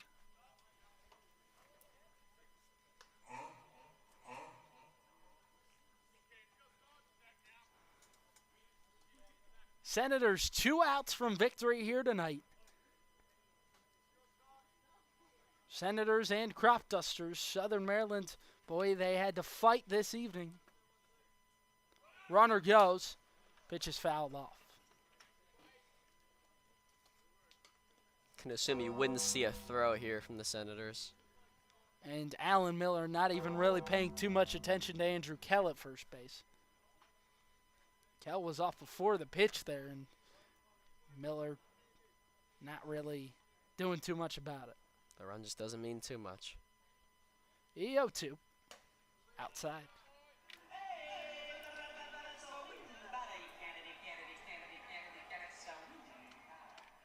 In his first appearance of the season, Alan Miller gave up 2 earned across 2 innings against the Giants. Both appearances he made were against Gaithersburg. 1-2. Called strike 3. Went through on a check swing. And down goes Austin Stalker in the 9th. There's 2 away. Senators 1 out away from their 8th straight victory. Senators trying to rip victory out of the jaws of defeat tonight. Backs against the wall. They produce a huge 8th inning where they score 4 runs. Zakai Hawkins lifts this one into foul ground, out of play, first base side. Third base side, excuse me. Alex Martin, an unbelievable pinch hit double, which scored 2 runs, and that was his first at bat with the Senators this season. Guarantee that'll get him some play time. Yeah. Want to do something to put you on the right side of the coach, that is it. Miller fills up the zone. Didn't try to do too much either. He just served it right into that left center gap, and it was easy 2-run double. 1 strike away. The 0-2. Inside, and it hit him. So now the tying run will come to the plate. And there was a little stirring out in the Senators' bullpen before. Not necessarily going to need it unless you get into a dire situation here. You would expect Alan Miller having a good performance out of the bullpen thus far, but you got it if needed. So here is Jaden Knight. And you also got to be happy that you're only needing 1 inning out of Miller here, so you wouldn't expect he'll need too long of a layoff after tonight if he can, in fact, get out of this quickly. And there's a fly ball into left field. Called off by Truck, who makes the catch. Ball game. Senators win here in Southern Maryland. Bows out in center, and the Senators have another. 6-3 tonight. Southern Maryland with a gripping victory this evening. Boy, it was unbelievable, Alex. Senators trailed pretty much the entire way. They were up until the 3rd inning, tied until the 5th. Cropdusters scored 2 there. We're up 3-2 until the 8th inning, where Southern Maryland just went off. 4 runs in the 8, just a huge inning. And that's now 8 straight victories for the Senators, making them now 8-1 and 5-0 at Regency Furniture Stadium. Well, you said it, partner. 8 in a row for the Senators. You won't want to miss tomorrow night. They've got the Braves right here at home. They will try to make it 9 in a row. Southern Maryland looking unbeatable this season. They are on a big roll. 8 in a row tonight, trying to extend it to 9 tomorrow. So glad you could join us. With that, we sign off, saying so long from Regency Furniture Stadium. I'm Cody Wagner. He's Alex Urso saying so long. Good night, folks. And roll send.